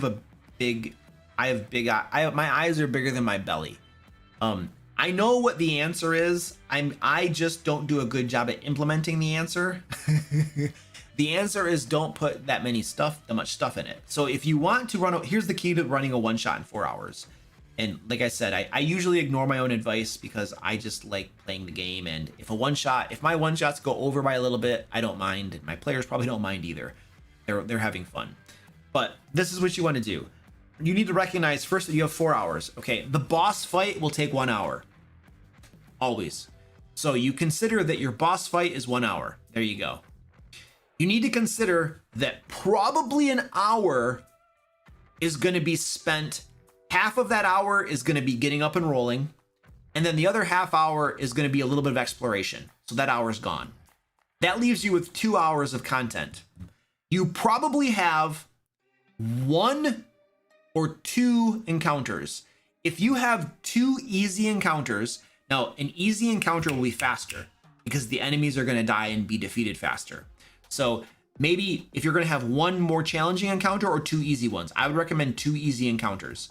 Okay, so you have the beginning part, that's your hour is gone.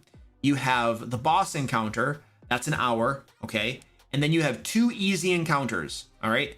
And then you have 1 hour left, okay? Now this hour right here is going to be spent exploration and social interaction. So you might have some NPC in the adventure, or there might be a monster or something that they talk to, one of the creatures that they talk to. And then there's going to be some exploration. There might be a trap. There might be a puzzle. Be careful with puzzles because puzzles could end up taking a long time depending upon how long it takes your players to figure out the puzzle. But if you do this in your adventure, you plan for there to be 2 easy encounters, easy, right? Battles are fast. The boss fight, which is going to take an hour, and then you have 1 exploration element and 1 social interaction. That'll probably take you 4 hours. But you also need to make sure that your dungeon map is smaller. If you have a dungeon map that's like 15 rooms, you just screwed that over because they're going to explore all these rooms and it's going to take that much longer. You want a smaller dungeon map with maybe 5 or 6 rooms, and then you want to plan, like I said, you're going to have a social interaction, you're going to have an exploration moment like a trap or a puzzle or something, or just secret doors that they have to find, or I don't know, a chest with a false bottom or something cool that they can find. And then you're gonna have 2 easy encounters, and then you're gonna have a boss fight. If you do that and you have a small dungeon map, your chances of keeping that in 4 hours are pretty decent. Now, here's the other trick you need to do. Keep an eye on the clock. If they're taking a long time getting rolling, the beginning of one-shots are these big mucky messes. Because they're like, well, let's introduce our characters. All right, let's talk to our quest giver NPC. Let's travel to the no, mistake. When you're running a one-shot, they do not talk to the quest giver NPC. Once you have them talking to the quest giver NPC, they're gonna sit there and they're gonna ask a bunch of questions. It's gonna take you a half an hour or more. Cut that scene out. Cut that scene out. If they have to travel from the town to the wilderness where the adventure takes place, that's a half an hour or more. Cut that scene out. You want to trim out the least interesting parts of the adventure and get right to the interesting stuff. So when I run a one-shot, I take my players and I literally put them in the dungeon at the beginning of the dungeon, and I give them the backstory. I tell them that this is what's going on, this is your objective, this is what you have to do, and you're in the dungeon right now. So we cut out the NPC quest giver, we cut out the travel part, and they start at the adventure location knowing what they got to do. And then they start exploring. They have their exploration, they have their social interaction, they have a couple easy encounters, and then they have a boss fight. Now, so that's the first thing. Get past the fluffy crap that is the least interesting part and get to the adventure. And then when you're in the adventure, keep an eye on the clock. And if you're noticing that it's taking them a long time to do the exploration things, and then they get to the first easy encounter and you're looking at your clock and you're like, wow, we only have an hour and a half left, you might want to cut out your other encounter. That easy encounter, get rid of it. Make it go away. It's just not there anymore. And then they get right to that boss fight. And then they're going to the boss fight, which takes an hour perhaps, because boss fights are usually hard and take longer, you know. And then if you see that the boss fight is wrapping up earlier, well, maybe then reinforcements arrive, and that easy encounter that you cut out, boop, boop, boop, boop, they join the fight, and then that'll beef it up a little bit and take a little bit longer, and it adds a twist, right, to your boss fight. So part of running a one shot in a specific time period is being willing to cut out parts as you're watching the clock. And if you follow those basic ideas that I just laid out for you, you're probably going to do a pretty decent job of keeping that in 4 hours. But you definitely got to cut out the fluff of like NPC quest giver and traveling to the dungeon. That's like an hour of time that you don't need to spend in a one shot. Just put them in the adventure. That's what, if you watch the one shots that I run on my channel, we have one shots every single month. My patrons are chosen to play in my one shots. I always, for these monthly one shots that I run, I choose the players for my patrons. And if you watch these, what you'll notice is at the beginning of every one shot, there is a part where Luke is literally narrating the backstory of the adventure and telling the players what the backstory is, and then telling them you're now in the dungeon. What do you want to do? And you might ask yourself, well, why does Luke do that? You know, it seems a little bit like he's giving a monologue for 5 minutes and doing all this backstory. Like, that's not how you run a D&D game. Like that, you're right. But this is a very specific type of game. This is a one shot. And I'm cutting out that fluff so that we can do the really interesting stuff. Now, in my normal campaigns, I don't do that. I don't have these massive, like if you watch my Thieves Abound Pathfinder 2 campaign on my channel, the next video is coming out tomorrow. If you watch that, you're going to notice that I don't do that at all. I don't at all. Luke doesn't have monologues very often. I don't have long narrations of information. I don't have information dumps in my normal games, but those are normal games. If you're talking about a one shot, that's a very specific thing, right? And you need to do those a little bit differently so that you deliver what you're trying to deliver in the time that you have, usually about 4 hours. So follow those tips and that'll get you probably close to hitting the time that you need to run it in.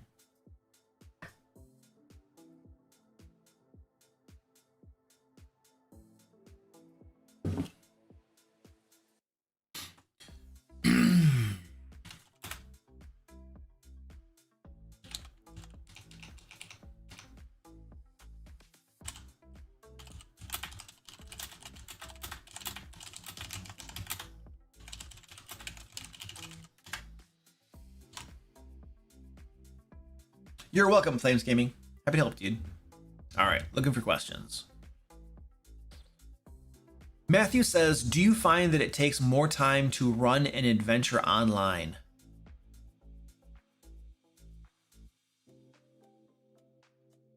Like the actual running of the adventure online? I don't think so. I don't think that it takes longer to run an adventure online than in person. I don't think so. I think it's about the same. In fact, there's probably, it might even be a little faster, because if I'm running an adventure online, I've already made the maps in advance before the game starts. So when we're in the game, I just pull up the map and we're going. When I'm playing in person, I draw it out on my tiles, on my grid paper, so it takes a little bit of time. And the other thing too that happens when you're playing online is that there's not a whole lot of like conversation that doesn't have to do with the game, because it's hard to do that when you're playing online because only one person can talk at a time. But when you're playing in person, sometimes you get side conversations, and you get a side conversation, for instance, and yes, in my Pathfinder 2 game on Sunday, we had a side conversation about Diablo 4. Like, I think I went to make coffee or something, and then the players started to talk about Diablo 4 because the game was paused while I was making coffee for them. And then when I came back, we just talked about Diablo 4 for 5 or 10 minutes or something, you know? And so I feel like when you're playing in person, those little pockets of side conversations sometimes happen more frequently, you know? And I reel it back in and stuff, but we're friends and we're hanging out and we're playing like Pathfinder 2, but we're also there to just chill and hang out and have fun. So a little bit of side conversations is fine. I'm not a taskmaster, you know what I mean? It's like, oh, hey, no, only Pathfinder 2 talk at the table. So I feel like I actually kind of, now that I'm thinking about it, I actually feel like running games online tends to be more focused on just running the game. Whereas when you're in person, things are a little bit looser, perhaps, you know, especially if you're playing with friends, and then you're doing more of the like socializing type stuff.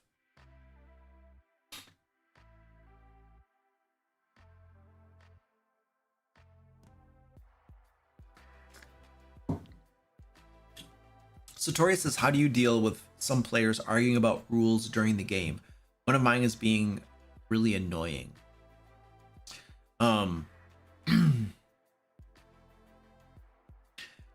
So the rule that I have with my players, and they know this, and I've told them, and they just know, is if there's a question about a rule, we will usually we will try to, if we need to look it up, we'll look it up and see what the book says. Now, the thing is that when you're playing the game, there are some rules that are more important than others. There are some things that I'm like, well, I'm just going to make a quick ruling and we're going to move on. But then there are some things that are actually kind of important and pretty impactful at the moment. And then we want to look it up. So we'll look up the rules sometimes, and then we'll talk about it. And a lot of times the rules are clear. Like in Pathfinder 2, I've found that the rules are very clear mostly. You often don't find a rule where you're like, that's ambiguous. That's nebulous. What does that actually mean? Whereas in 5th edition D&D, this happens a lot more, where you're like, what does that rule mean? That could be interpreted a lot of different ways. So then you're like, well, what do you do? And so generally what I do is if the rule isn't clear and there's some vagueness to it, then there'll be a short discussion and the player will present their side of things, and I will consider what they have to say, and then I will make a ruling. And then once I make a ruling, we're going to stick with that and we're going to move on because the game must go on. And that's the general way I do it. Now, I try to be fair about it and I try to consider the player's point of view. And many times I try to lean more toward what the player is thinking, if it makes sense, than not. I give them the benefit of the doubt, unless I know the player is like a nefarious min-maxer power gamer type, and they always are intentionally trying to warp things to take advantage. If I know that that's who I'm dealing with, then no, I don't play that game. But most of my players right now are very level-headed and fair and considerate. And I want to listen to what they're saying, and I want to consider their points of view too. And then I'll take into consideration what they think when I make a ruling. Now, I had a player previously who was not level-headed and fair, and he only wanted to twist and warp every rule to his advantage. And for that guy, I just would shut him down and nope, because homie don't play that game. So that's my general approach for that. We'll discuss it briefly. I'll make a ruling and we move on. And if I have a player who isn't playing that game and they want to keep on arguing, then I will explain to them that this is not going to happen. You can't keep on arguing about this because this is slowing the entire game down, and now nobody's having fun because we're just arguing about rules. And if they keep on doing that and it's impacting the entire game and we're not having fun because this one person just won't stop arguing about rules, and that person's probably not going to be in that game for very long, and they're going to be asked to leave, because I'm there to have fun, not argue with people about rules, especially if it's somebody who's just purely arguing to get advantage and twist things so that they can do the thing that they want to do, even though most people would agree that that's not how the rule's supposed to be. Like, I don't want to play with that player. I don't want to deal with that every day or every game session. I'm not going to deal with that. I'm like, I want to go to my game and just have fun and relax and play the game. Like, I don't want to argue with someone every sinking game session. And if there's someone who wants to argue every game session, I'm sorry, you call me a grumpy old man, I don't care. That person's not going to be in my game very long, because I am there to play and have fun, not argue with someone. That's not what I want to do in my pastime. So they're gonna get kicked out of that game if they keep on arguing. That's the bottom line.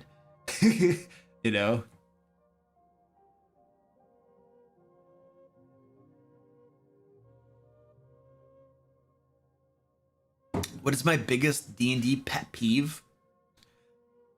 You want to know what my pet peeve is? Let me tell you what one of my biggest pet peeves is.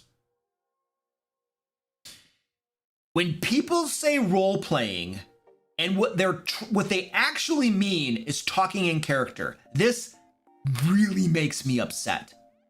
People are like, yeah, I like playing D&D and I like playing Pathfinder 2 and stuff like that. And the part that I really like is the role playing. And I'm just like, dude, the whole game is role playing. What are you talking about? Oh, no, the talking in character where I talk in special voices and stuff. That's the part of the game that I really like, the role playing. I'm just like, I want to strangle them. I want to just be like, That is social interaction, and that is talking in character specifically. So we have role playing, which is the entire game, and then we have social interaction that is one of the pillars of an RPG, and then we have talking in character, which is a subsection of social interactions.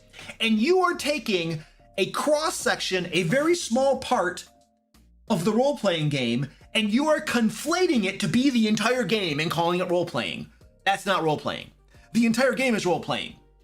When I am a fighter and I swing a sword and I block and I attack, that's role playing. When I dodge an attack and I riposte, that's role playing. When I am poking around in a chest and taking all of the gold and then checking to see if there's a false bottom, that's role playing. When I'm checking the walls for secret doors or traps or something, that's role playing. When I'm trying to, hide the gem that I found because I'm, a greedy thief and I don't want anybody to take it, that's role playing. Like when people say that they enjoy role playing and what they're actually referring to is talking in character using special voices, that upsets me because it is erroneous, it is wrong, it is false. That's not role playing. That is a subsection of role playing. The entire game, all three pillars, exploration, combat, and social interactions are role-playing.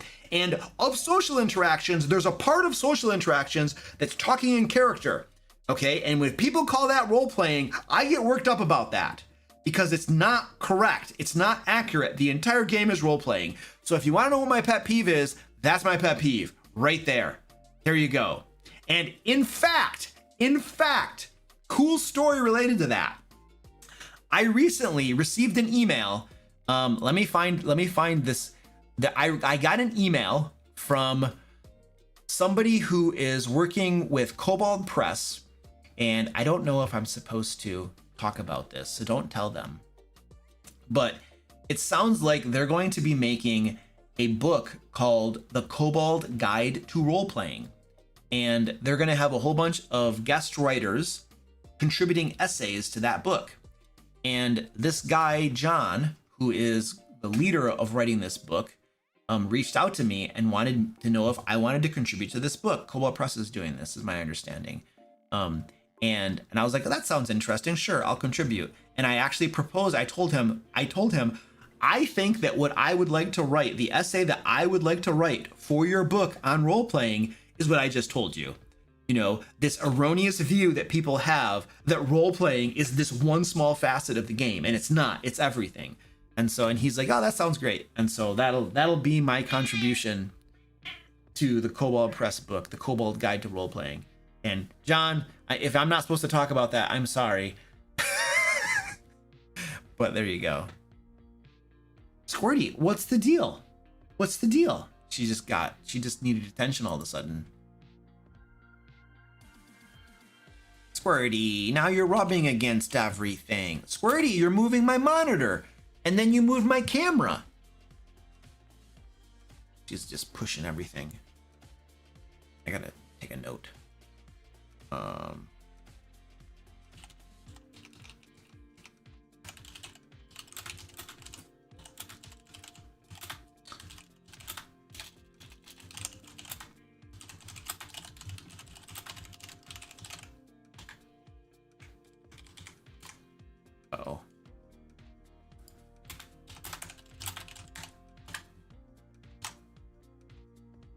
Bacon.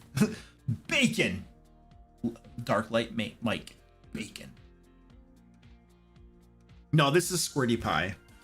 Squeaky jumps up here most of the time, but occasionally Squirty Pie comes up here. That's her right here bugging me.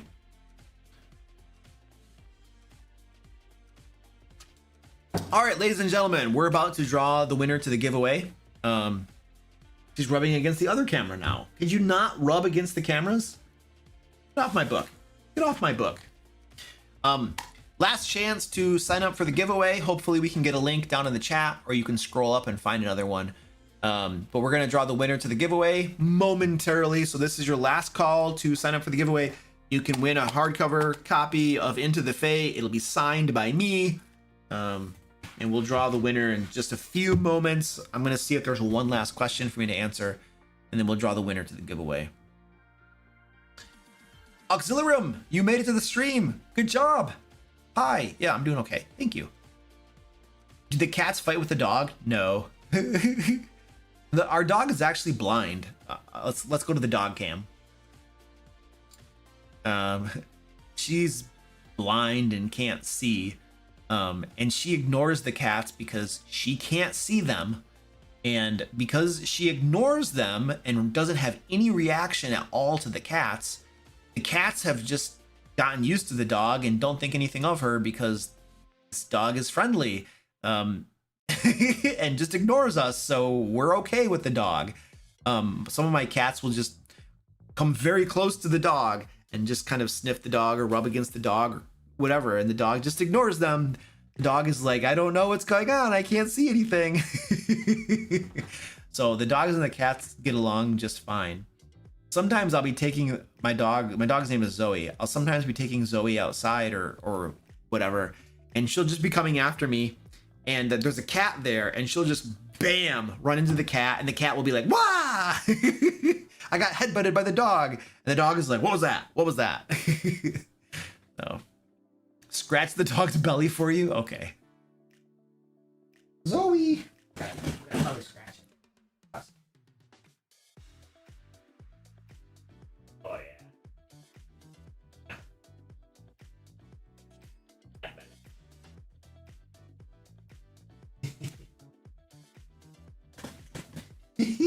She is out.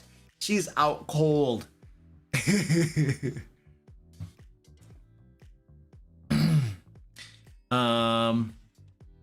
Owen says we got a free rant. Yeah, you got a free rant. I was triggered.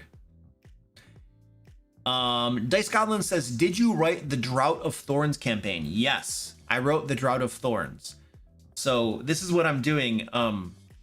That was the one shot that I had about a week ago on my channel. So for the $25 tier of my Patreon, all of those extra adventures they get, I'm writing them. And so a Drought of Thorns was the adventure that I wrote that we ran last week. The next adventure in that campaign, that adventure arc, is Vines Run Through It. Also written by me. They're all written by me. And then we'll be running that one-shot game for patrons in July. And then after that comes the Sovereign of the Sparkling Spire. And that one-shot will be ran in August for patrons. And then, so yeah, all of those one-shots, all of those adventures that my $25 patrons get are written by me. And what we're going to be doing next year is we're going to start creating we're going to start writing an entire campaign over the course of a year for the $25 patrons. And I'll be writing all of them, and I'll be running a game. I'll actually literally be running the campaign. I'll be writing the campaign and then running the campaign for patrons, for one group of patrons. And then we'll also be assembling that into a Kickstarter to put together a book of everything. So I'll be writing it over the course of a year and running the campaign over the course of a year. And then we're going to make a Kickstarter out of it so people can get the physical book who are interested in having it and actually running it themselves. So that's how we're going to be doing that one. All right, I think that's enough talky. Let's draw the winner to the giveaway. You've had enough time to sign up for it. Winner, chicken dinner. Hey, let me click the button. All right, here we go.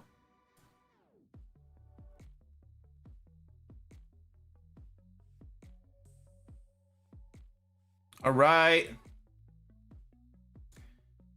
Gotta find this. Dun. All right. Hector Vivas, you have won. Congratulations. You don't have to be here to win. I will be sending you an email and we will get you hooked up with some cool stuff, man. There we go. All right, ladies and gentlemen, we're done. We are finished. Goodbye. Thank you for hanging out. If I didn't get your question, I'm sorry. I did my best. Yeah. So, all right. We'll see you next time. I'm pretty sure I'll be here next week. We'll be doing more Q&As. Well, every week, mostly Wednesday nights. So you can always come get me next time. So thanks for hanging out. Now I'm leaving. Gotta push some buttons and we're gonna leave here. Whee!